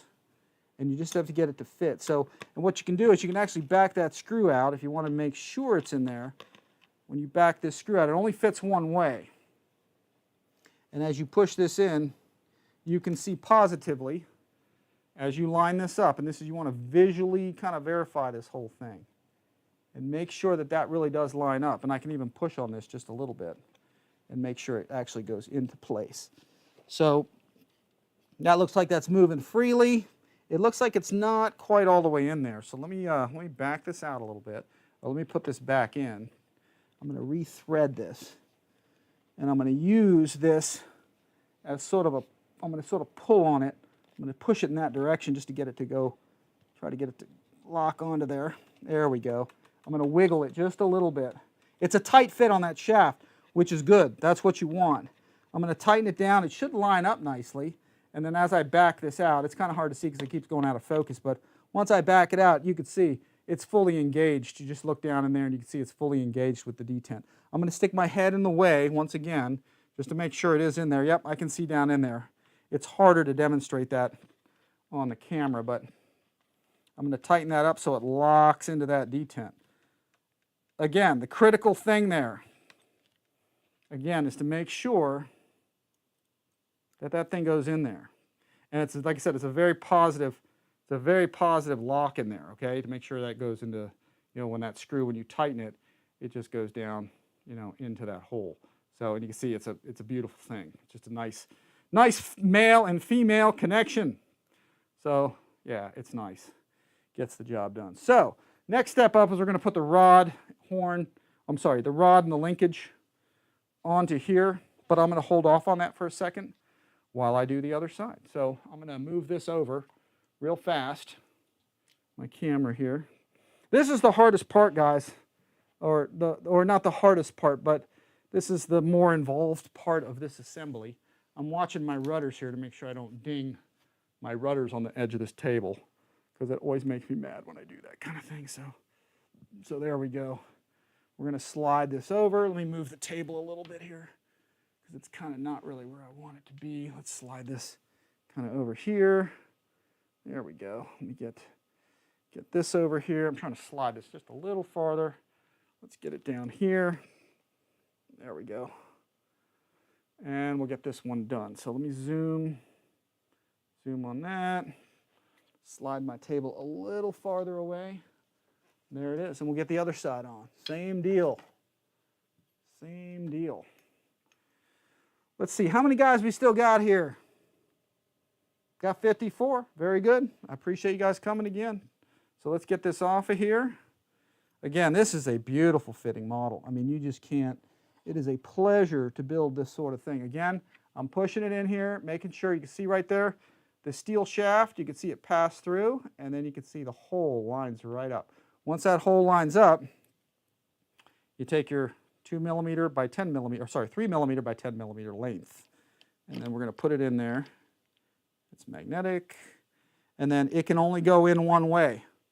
So you see it's tightening up there, it's going in there, it's catching the threads, and you can tug on this. Again, make sure it's going in there nice, but you can't make a mistake with this. So the one thing that you do have to do, and I'm going to flip the camera around because I want everybody to see how this goes down, where you don't want to damage this thing.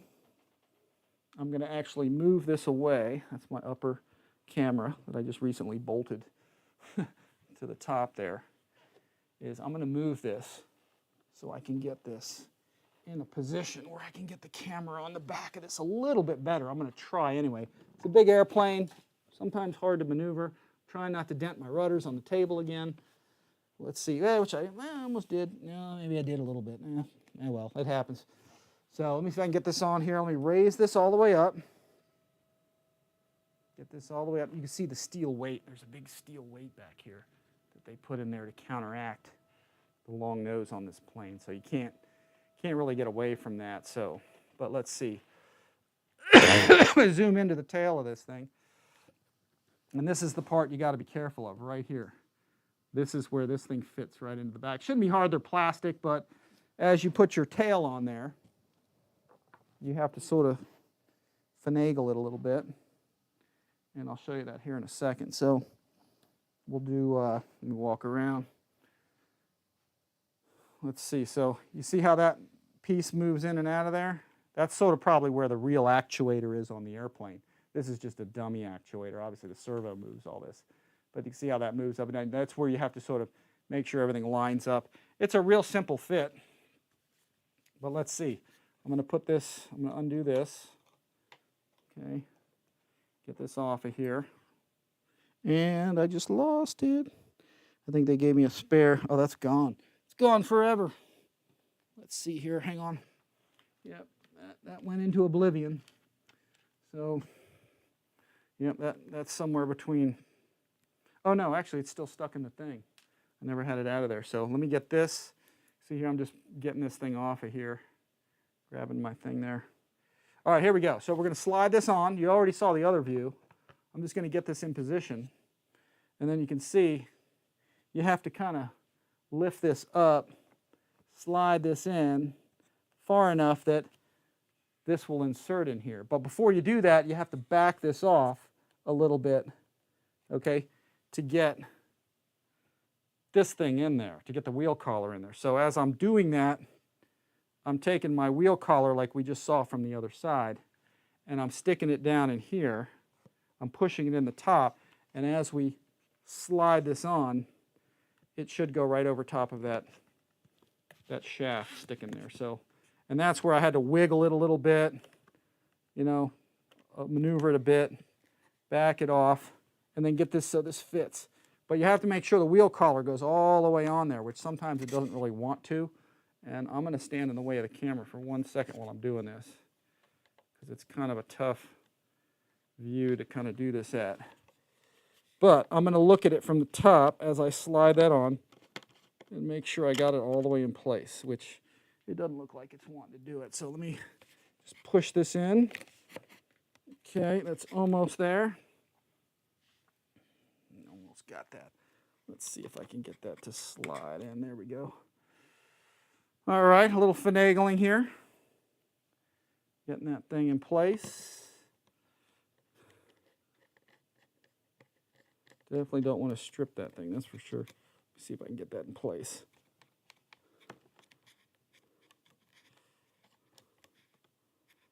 All right, it looks like that's scraping a bit. And I'm going to show you what that is. You have to be careful of that sometimes with some of these models. Yeah, that's not going in there all the way. So let me see if I can get... I'm just going to push this in a little farther as I do this. I think I got it now. All right, I'm going to show you guys this once I get this in there.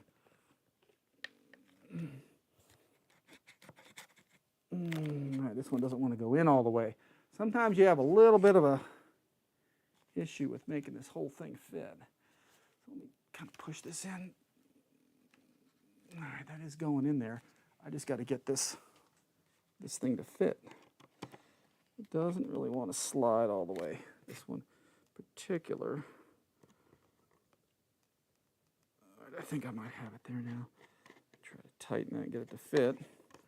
Back off a little bit. Yep, I'm fighting with this one a little bit.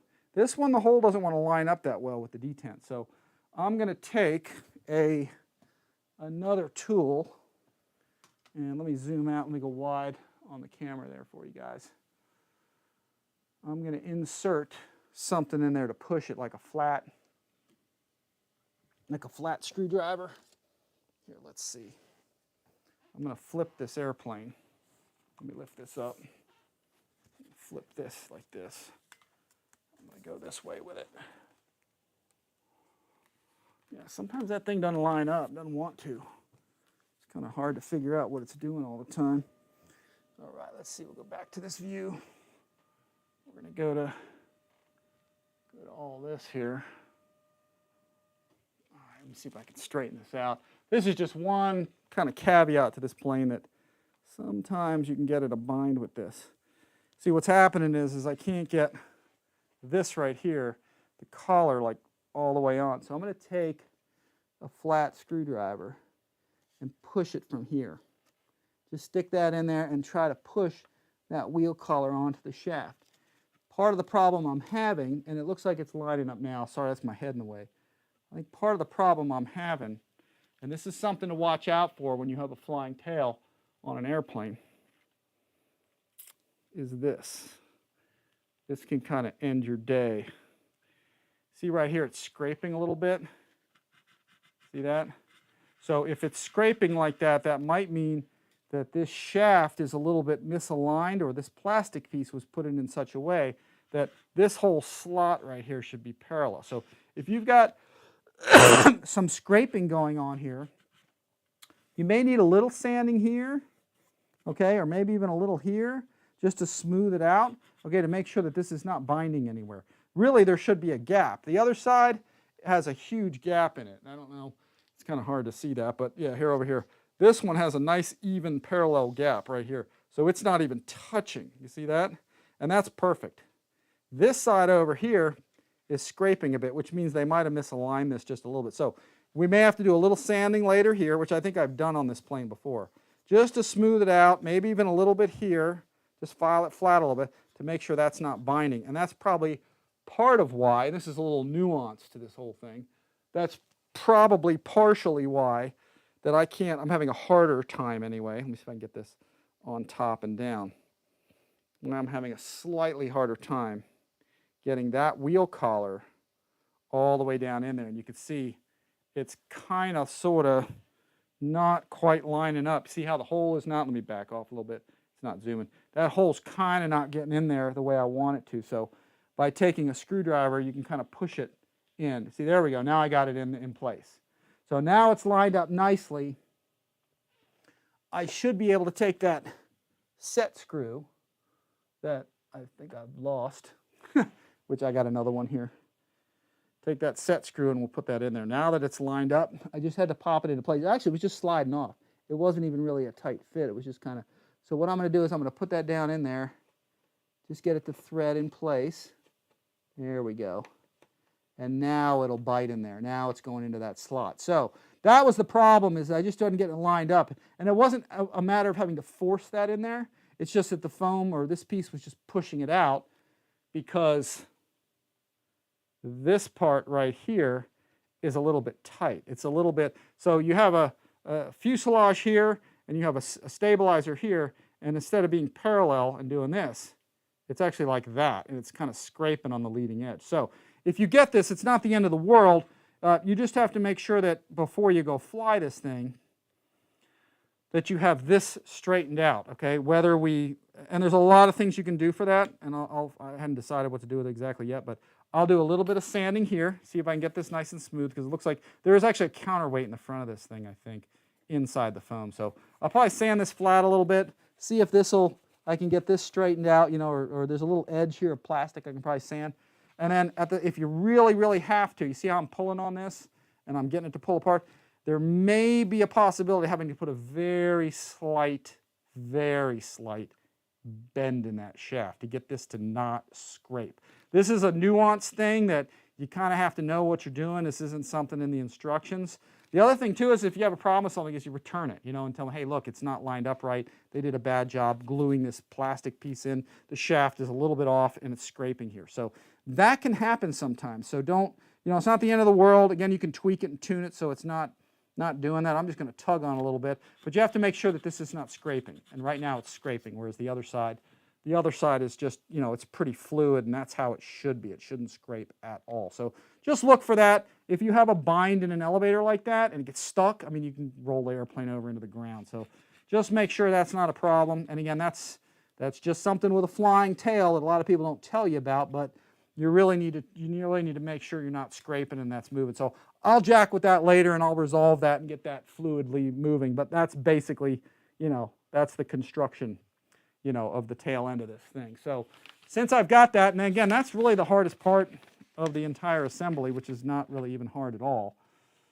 And let me see something real fast and see where I don't know where they make you put this rod on. I'm just looking at that to see, I don't know if it goes on the outer or the inner or what the heck it does.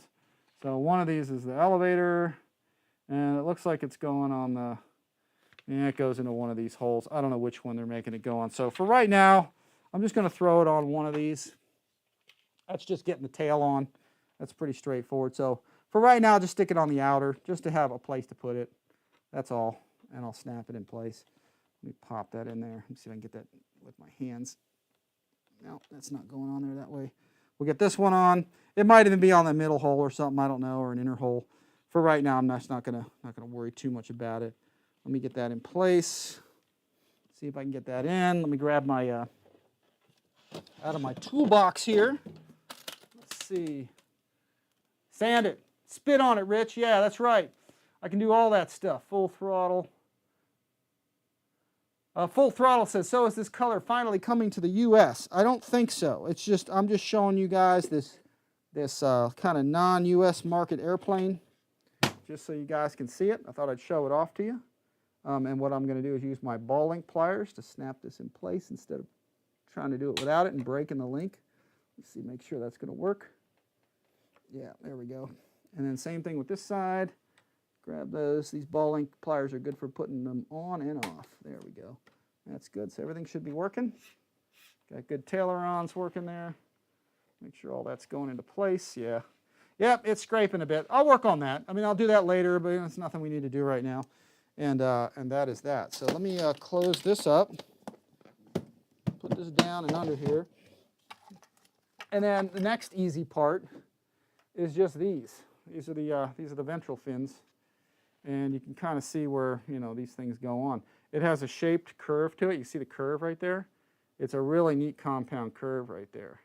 They're side specific. So the inside of this is actually filled with foam. It's kind of neat. And the whole back of this is all plastic. So you just literally find the curve which goes, you know, towards the outside. Let me zoom this a little bit. And this is great for, really great for transport. This is what helps you, you know, transport this airplane, you know, much easier. So you just put these things on, just lock them in place, okay, and then just slide them back. That's it. So you can take them off to transport it so the fins are not hitting the ground. So really nice, just excellent positive fit. They're on there pretty tough too, so they come on and off.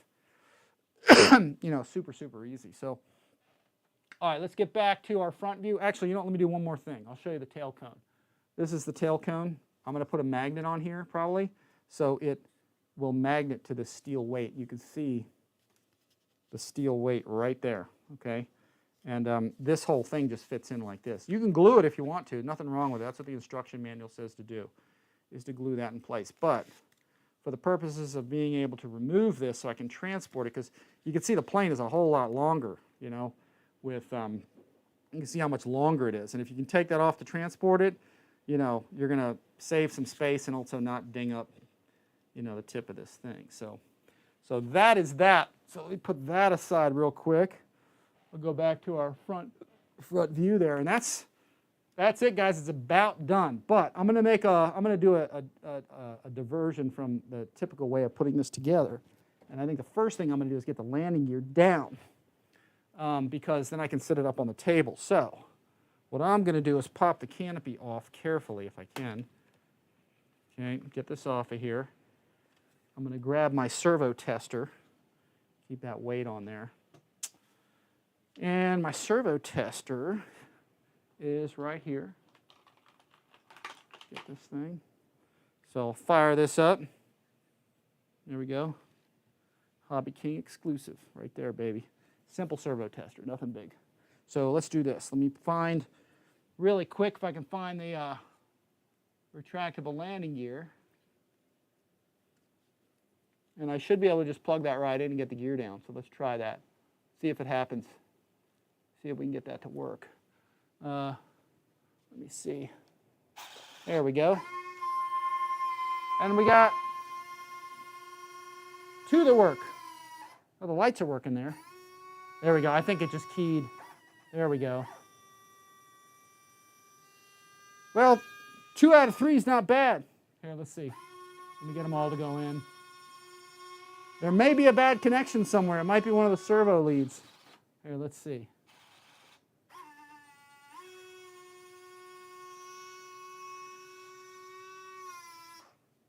Interesting. They sort of work and sort of don't.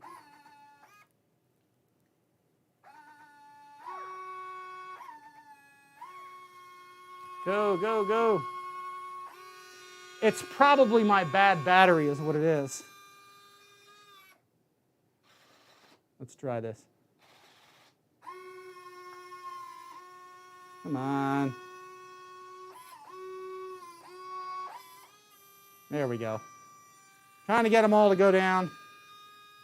There we go. There's probably a bad connection that I got to go look and find out where it's at or something. This one's not fully down though. Let me see if I can get. There we go. All right. They're all down. Yay. All right. So there's probably, because there's a triple Y harness, and there's probably a bad connection between the two. Or my battery is just really old. It's dated 2015, so it may be kind of low to get the gear down. So let's see. Maybe you should add carbon to your elevator linkages. Nah, they really don't need it, but you could. That's Castle Frank. He's saying, Ian Bowen. I've got a lot to look forward to. Yeah, let's see. Matthew Kiefer. Who else is here? Full Throttle. He asked that question already. All right, so we've got the gear down. That's a good thing. That's a good sign. And I think it's my battery that's the problem, really. I don't think it's the connections. It's just a real old battery. So let me flip this up, see if I can get this thing on the gear. And that was the plan, is to get this all down. So the detail on this model is just incredible. I'm just absolutely blown away by this thing, how nice this thing is. So let me get this down on its wheels. And while I am doing this, I'm going to stick a battery in here. I'll grab one of these new China Hobby lines, and I'll stick that in there. This airplane needs nose weight, so that's just sort of the name of the game. I'll put my shelf liner in here later, and let's see. We'll get this, get these all laying down in here. Separate BEC, which is nice to power everything. So, like I said, I have a feeling that gear is my battery. My battery's in pretty bad shape. Let me actually check one last thing, since I've got this here. Let me see if I can do a speed brake check here. I'm going to plug that in, get that going, get that party started. Oh, there it is. That's what I'm looking for right there. See if I can find, there is no flap on this. So I'm guessing that the flap thing is probably the speed brake. Is that probably a good guess? Let's see. See if I'm guessing right here. Let's see if we got that right. My guess would be right. So there's your speed brake. It's labeled as a flap, but this airplane does not have flaps. So it just has ailerons, because it's basically like a delta wing. So like an F-16 kind of thing. So it's got this really nice speed brake instead. Pretty cool. This is going to be a nice plane with the burners on it. I can't wait to get the burners in the tail of this thing. So, but yeah, there's our brake. Yeah, I think I need a new battery to drive everything. Like I said, I think the gear issues are the real nice. Look at the compression. Nice compression all the way around. Nice detailed nose strut with this little FOD diverter thing, which is real nice. That's normally for, you know, if you have wet runways or contaminated runways, that sprays, makes sure that stuff doesn't go into the intakes. As the plane is taking off, this can spray water in there, so this diverts it and keeps it from doing that. It keeps it kind of flowing back and away from the intakes. So that's what it is on the full-scale airplane. Obviously, we don't really need that. So if you're taking off, you're flying around on grass, you probably don't need this thing. You could probably remove that if you're going to do some grass flights, which I'm probably going to do some grass flights on this. So actually, let me do this. Let me pull this off of here so you guys can see how nice this is. These doors are out of this world. This landing gear is so nice. Check out the detail of that. Look how cool that gear strut is with those little spring things. And again, this is a FOD diverter or a water diverter or a debris diverter, so water doesn't spin up. Again, when you're taking off on a full-scale airplane, real one, it's a water and FOD and stuff doesn't go in there. It keeps it out. Look at the landing lights on that thing. Super nice. Nice compression. See how slick that is? That's just awesome. There we go. It has to wear in a little. The metal's new. Probably needs some lube on there. But you can see real nice compression all the way around. Ball bearings in the wheels. I don't know if the nose has them or not. No, nose probably doesn't. But these are all ball bearing supported. You can see that. Pretty slick with an E-ring there. Ball bearings on both sides. But just super awesome. The doors are out of this world. The sequencing, those doors. Yeah, they're very, very cool how they open and close. A lot like an F-14 landing gear is. So that's why I'd love to see FMS make a twin 70mm F-14, because I think they could really incorporate this gear into that airplane and make a Tomcat with the doors closing and everything, because they rotate. So very, very cool. So doing some disco. Someone's calling me. No, that's a scam call. All right, guys, and that is about it. Let me get the wings on, and then we're going to wrap this up. So, because I've got to go pick up my kid at school here in just a little bit. So, hang on. Let's get the wings on. Wings are simple. That's like the easiest part of the whole thing here. And I'm just going to angle this in such a way that we can get those on there. So let me grab the spar, which is here. We're going to slide this on. There we go. We'll get our wings in place, which actually I will slide. Let me grab this one here. I'll put this one on first, kind of get it from that end.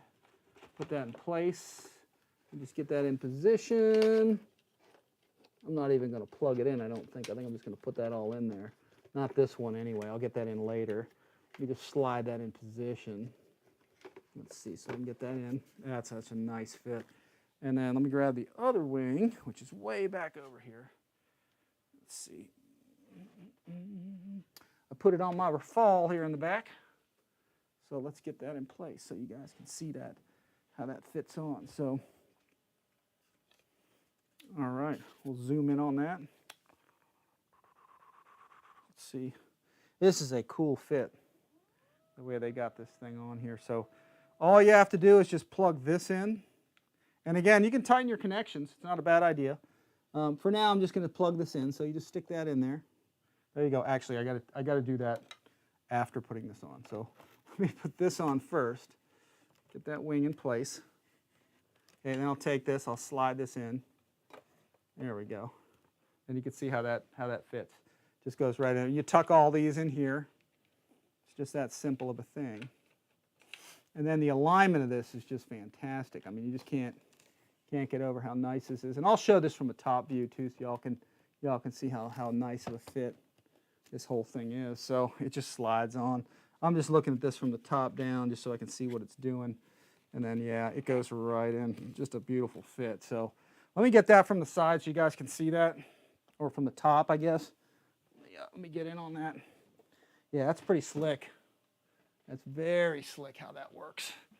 Let's show you guys from this view. Let me do this without rolling the plane off the table. But this is impressive. I'm just floored by how they did this. I mean, this is just very, very nice detailed work that they did on this thing. Let me see if I can get this. There we go. I think that's probably close enough. But you can see how this wing, I'm going to pull it off here so y'all can see. There we go. And then I'll get the wires back out here. Let me do this so y'all can see that. So again, I'll probably tighten these connectors later with a hobby knife, but I'll just put this on. Slide this in place. Signal and minus goes that way. So this is all labeled right down here, so you can get the polarity right. It's easy to see. Plug that in. And so that's your aileron and your wingtip light is really what that is. So that feeds into the hole. You have a really nice positive connection right here that this whole thing just slides in with. So, and there's plenty of room in here. There's a big pocket in here for those wires to go in. And that's it. You've got a tremendously nice kind of positive lock, and that is it. But you can see this airplane gets ginormous as you're putting this thing together. I mean, it really gets to be a big a big airplane. I mean, this is pretty cool. So let me see if I can get the cockpit back on and kind of roll this out, and you guys can see how this looks with, I don't want to roll that nose gear off of there and have this thing go flying off the table. But it's big. I mean, it really gets big when you get that on the table. There we go. Moving that tail. And yeah, I mean, look at that thing. It's just cool. Here, and the tail cone, that goes right on. Let me see, I'll pop that in place. I will grab a drink here. Let's see. Model planes, hello, yeah. All right, let's see. Walk over here a little bit. Let me get the, where did I put that nose cone at? I think I stuck that back over here. Where did that go? Oh, it fell. That makes sense. Let me grab that. It's on the ground. If you can't find something, just look down. Gravity usually prevails. Let's see. And that is that. It's going to go in place. Take this and make sure the battery's low enough. I'm not going to use Velcro, so I am going to pull the Velcro off of the bottom floor. So I got some more battery space in there.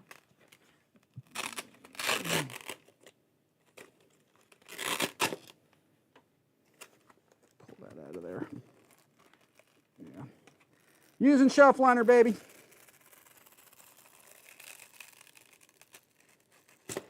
Just this Velcro takes up so much space. It's unbelievable. It's good to hold your battery down with, sure, but man, it uses a lot of space. Let's put this down. Let's get this in here. There we go. Lock that down. And then I got to get a receiver and a reflex in this. So get this down in here. Let's see if I can get this strap off. There we go.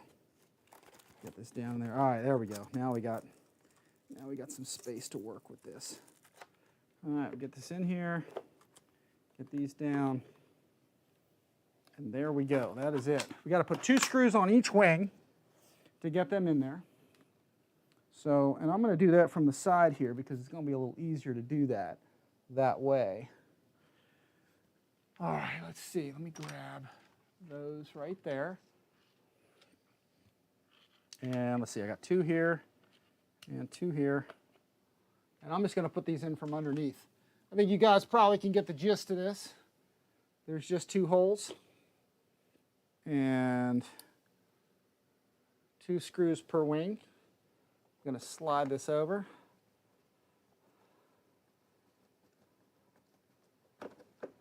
And I'm just going to put the 2 of those on.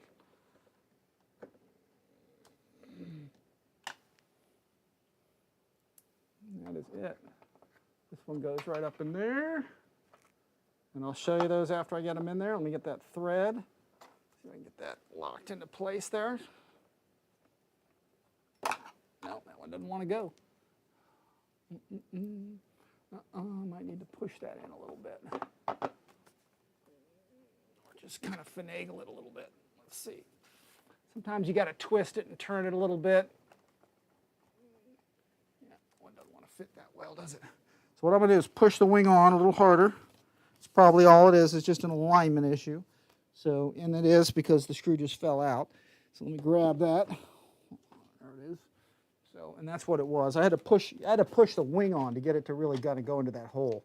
So yeah, now it's threading in. So a little bit of force to line the holes up. And that's it. That's going in. Probably same thing with the back one. There we go. Get this one in place. There we go.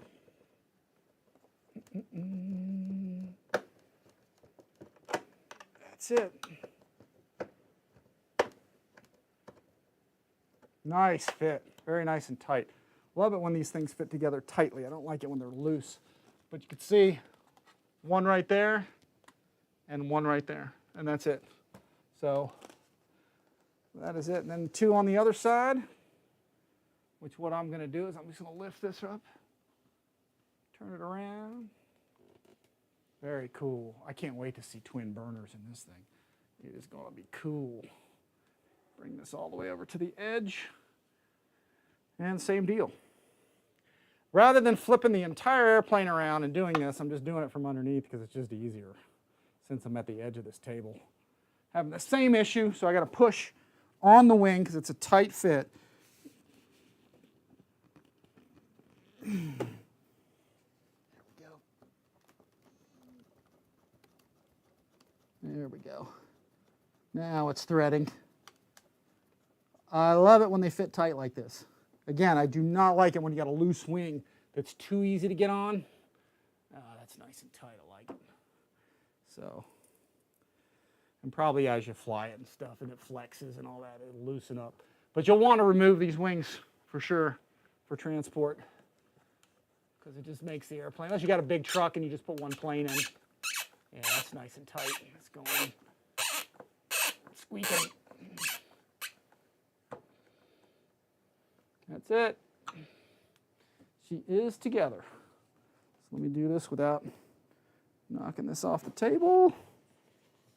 And that is, it is a big dog. Big dogs only park here. Yeah, great suspension. Yeah, nice compression all the way around. This will handle some hits. So, yep, very, very cool, guys. So that is it, folks. There's your SU-27. Like I said, I'll be getting some video of this for everybody, showing it to you. And that is it. Let's see what we got. I got Message from John T. No. Yeah, I think I'll leave that. Let's see. Gert Wenz says, how do you like China Hobby Line? Man, I'm using the China Hobby Line batteries pretty much in everything. They're a little heavier than the other brands, but you know they work real well. They provide a lot of power. You know they're inexpensive too, so you really can't beat them. I mean, for the money. I'm using here. Let me see. Let me get this out of here. That's it, guys. Assembly. Let me just put this down here. I'm going to try and maneuver the airplane around a little bit more here. Let me put this here. Let's see. I'm going to try and get this out of here, this out of here. I cannot wait to put twin burners in this. You guys are going to love this. This is going to be cool. Because you know what? The cool thing is the back of this airplane is painted in this like copper color. And I have a feeling that orange from the Afterburners, this copper color is going to really light it up. So I think that'll be cool. I think I've seen one or two like that where it really looks pretty sharp. So let's do this. Let me put, just trying to maneuver this out of the way so it can show this to you all a little better. And there it is. That's how she looks like. So I'll throw some ordnance on it here too. This is my shelf liner tabletop here that's kind of coming up. But that is it, guys. Beautiful model. Gets huge. I mean, it's a ginormous airplane. You know, 1,600 millimeter length. I mean, it's badass. I mean, it's cool. And 1,100 millimeter wingspan. 6L twin 70 millimeter. FMS F-14 Tomcat twin 70 millimeter. I'm telling you, that would be awesome. Single 6S battery, that's all you'd need, you know. So let's see, what do we got? Let's see, Marpa always, Elijah Jackson is here, all right. Let's see, let me decorate this thing. We still got 52 guys here, so I appreciate y'all coming again for, you know, coming on a Monday, short notice again, as I usually do. Some of the China Hobby Line batteries, I'll probably be running these in there, guys, again. So the 6L 5000s that I'm running are these, okay? Mostly the 70Cs, but I'm running the 55s as well, the G Plus series, okay? And then, you know, I'm also running the, actually, these are the new ones, the ones I just showed you there, the that black series. I can't wait to do that. And then my bigger jets, again, I showed these in the beginning, guys, but these are, I can't even see. It actually goes off the side. These are 9500s, folks. These are big. I mean, I don't know. I could probably put one in here, maybe. I'll try. But I'll probably, actually, these are for my bigger jets. But 9500, and these are, there we go, 90C. So these are big, big batteries. So, but it's these that I'm dying to try out, folks. These are the Black Series 5000 65C, because they're, like I said, they're almost as thin as an Admiral and just a hair heavier. They're not really that much heavier. I think they're like another 60 grams each or something, but they're a very small battery for what it is, this Black Series. So I'm dying to try out these China Hobby Lines. And I'll report back on that as I use these, you know, and they're going to go into a lot of things, I think. So, but this thing will carry Spektrum 5000 50Cs, and it will even carry, if you push it all the way back, in the battery compartment, you can run Spektrum 7000 30Cs in this plane. It'll take them. The weight is pretty decent on it. What was that, 937 grams, pretty heavy, but it'll carry that, folks. You know, so the Spektrum 7000 will fit in there just great. And then one of my favorite batteries for my big jets now is the China Hobby Line. There he is. There we go. That's the 6070C, because they're very thin this way. A little heavy, but the G Plus series, these work beautifully. Me and Gav did some videos of this on the Aerofoam L39 MB339, and they're just awesome batteries. So here, let me do this. Since I got this thing on the table, let me do some weaponization. Do some weaponization of this plane. So here, let's see. I got missiles. These are the right sides. These just slide right on. get that into place. That's that. Right side. Let's see, is that the right or left? Oh, I don't think there's a side specific on those. I don't think. Let's see. Put that on there. And then I think these large ones will go right there too. Yeah, because these are all the same, if I'm not mistaken. Yeah, you can see all the weapons on this deal. Let's see here. Get this thing. Just going to throw all these on there so you guys can see this stuff. Yeah, there's just missiles and rockets and all kinds of stuff on this thing. Way more than you need. So let's see. We're going to put this one right there. The one with the stripe is like the next one. There we go. These ones are side specific. So these have wing lights. Where's the one with the stripe? There it is. Lots of missiles. So, and then here, let's see. We'll put this on here. Nope, I put that in the wrong place, didn't I? Move that forward. Put that one here. There we go. Put this one here. All right, and these ones here are the runway draggers, right here. So these are the ones you just normally, I don't think anybody will fly with these mostly because, you know, unless you do a perfectly smooth greaser landing, you've got about 3/4 of an inch before that hits the ground. So this one's actually, the tail is a 1/2 inch. So trying to land that, you know, that's probably the kind of weapon that they probably take off with and then make sure they fire them before they land because you'll be scraping these all over the place. So, but just to show you what they look like, that's that's pretty much what they look like. So let me see if I can get plugged in here my checker. I don't know if I get the wingtip lights are set up on what channel, but let me see if I can see so I can kind of light this whole thing up. Let's see if I can figure that out. Maybe they're just on the gear. Let's see here, landing gear, there it is. Gear channel is probably on something else. Let's see. Nah, I'm probably gonna have to cycle the gear for that. No, I don't want to do that. So that might be what the deal. Yeah, we'll leave it alone.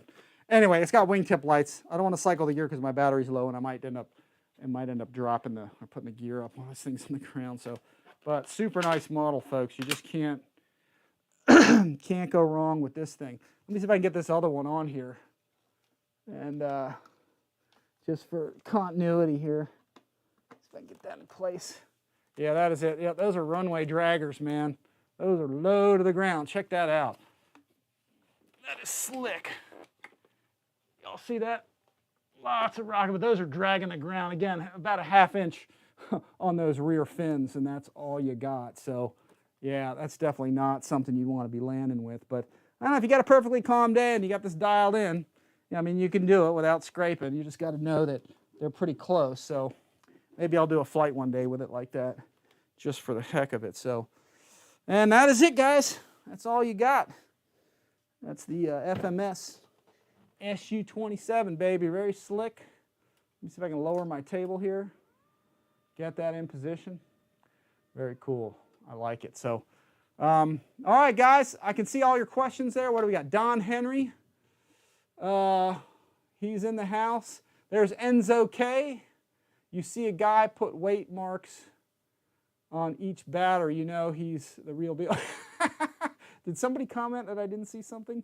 So, yeah, I just mark all my batteries with stuff. So, Ethan! Ethan's in the house. Ethan, I still got that video from last year of you and me doing a bunch, actually several videos of us, and you flying the, I think it was the, what was it, the FMS CJ6.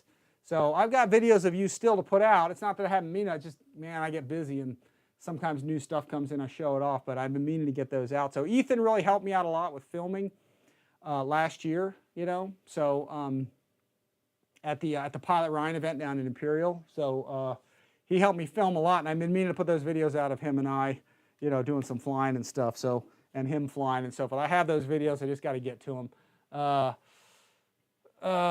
But yeah, Ethan, this is a China market only. Okay, Marty Cruz just jumped in. This is like a non-US market only airplane, you know, from FMS. So I'm just showing it off because I'm going to shoot a little video of it for the factory so they can, you know, put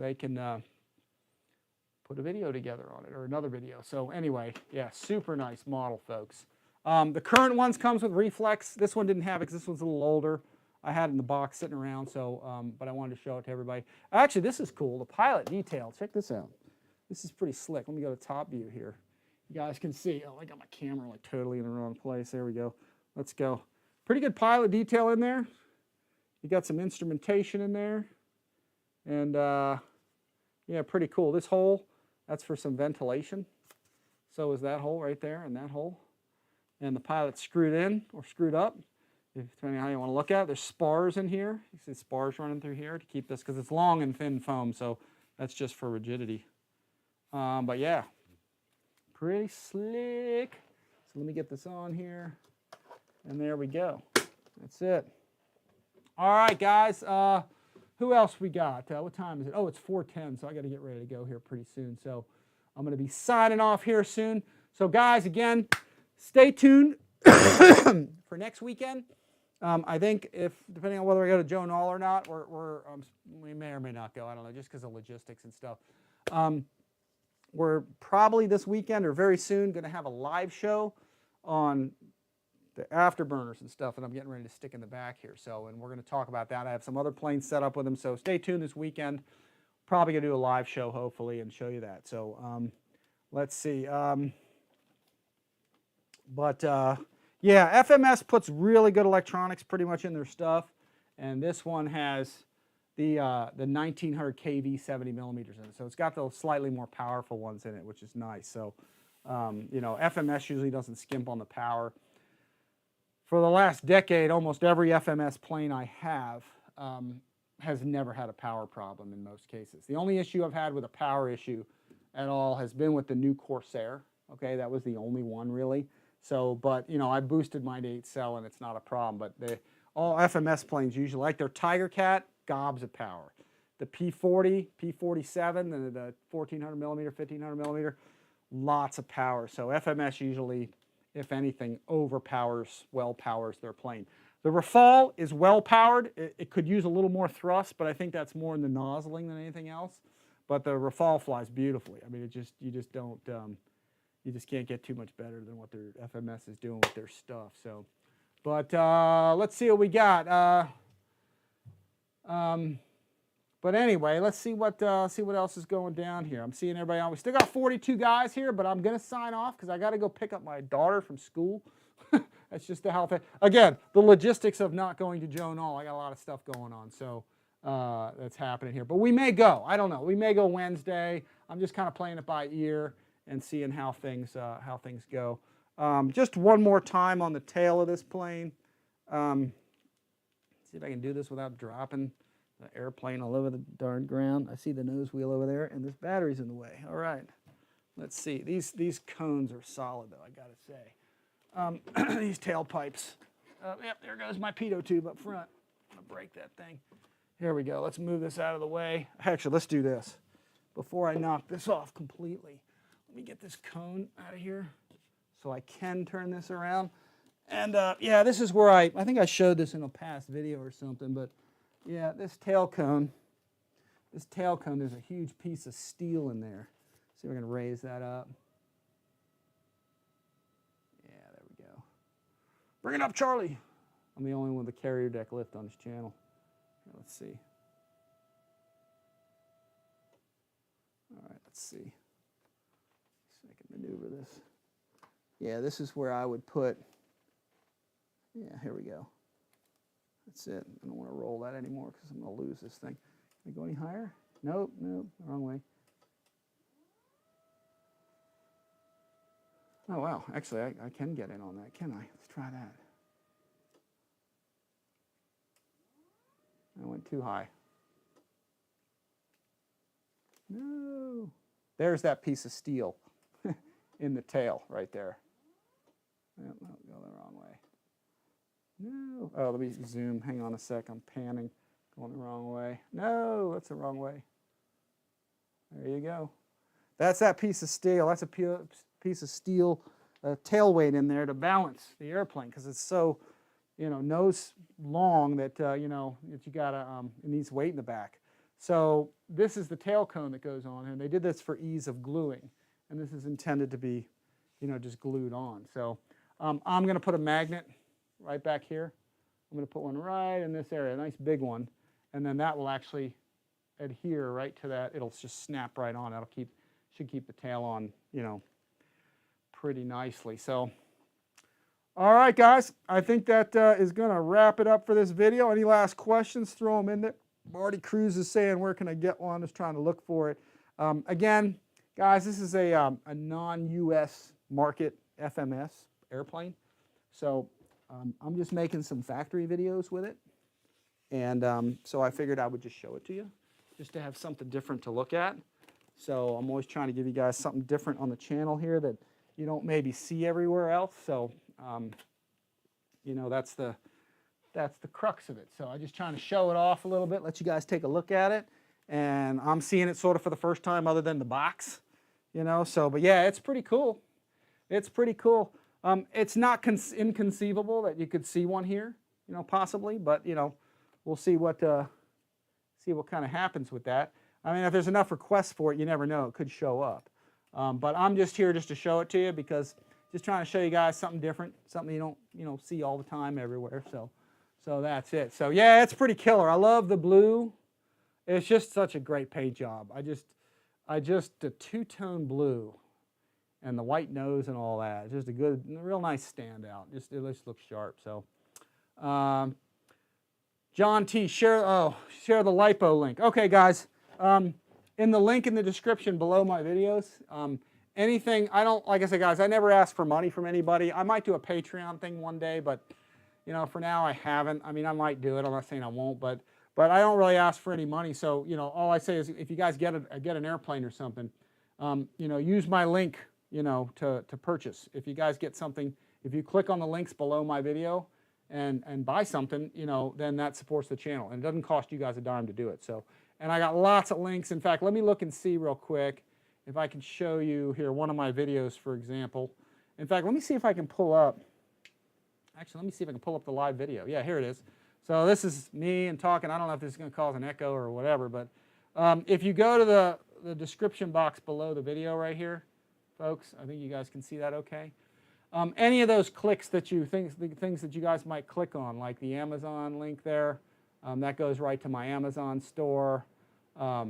FMS Model, Fair RC, Banana Hobby, Horizon, Hobby Zone, Bitgo, Ernst, all that stuff.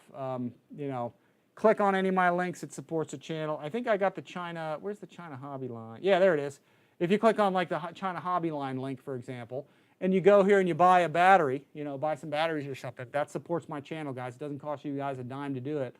And that's why I don't ask anybody for money on this channel, So I don't mind if you guys super chat and all that. You're welcome to. It's always nice to have a donation to the channel and stuff. But I'd prefer you guys keep your money, buy a plane, and use my link when you do it, or batteries or whatever. So, and let's see. Like I could go back, and there's all kinds of cool stuff here. So, like you could go to Horizon Hobby, click on that. Anything you buy through there, after clicking on my link. You have to just click on my link to get there, though, and then buy something, and that supports the channel when you go through my link. So, BitGo Hobby, same thing. Click on that, takes you to BitGo. Let's see what else. Yeah, all these things. Turbines RC in Europe, again, guys. If you guys want to support the channel overseas, click on my link.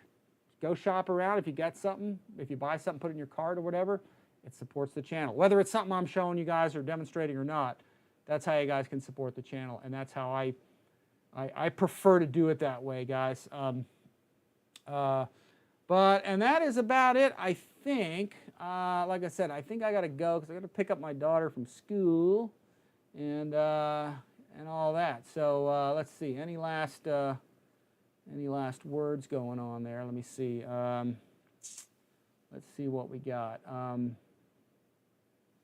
I think that's about it. Let me close this thing up because I'm trying to. Sorry, I'm just confused with all the stuff there. Let me look and see. Oh wait, hang on a second. I lost my. No, that's not it. Oh, the Mustangs are coming soon. Let's see what we got. Let me move this over here. Hang on. I'm just going to slide this over.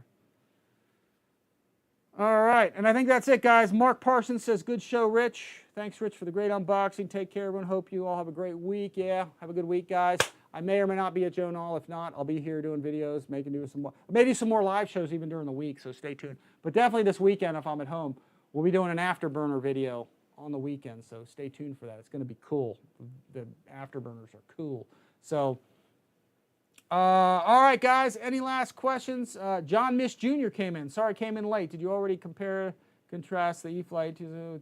Yeah, this one's got a little more power, guys, because it's got the 1900 kV motors in it. That's the biggest thing. So, but somebody's calling me. Let's see. I know who that is. Guess who that is? My daughter. I got to come pick her up. All right, guys, let me go. I will talk to you all later. I appreciate you guys watching. Again, like and subscribe to the channel. Hit the notification bell, and click on my links to purchase because it does support the channel. So thanks for watching. New stuff is coming. Stay tuned. As always, guys, we'll see you all next time.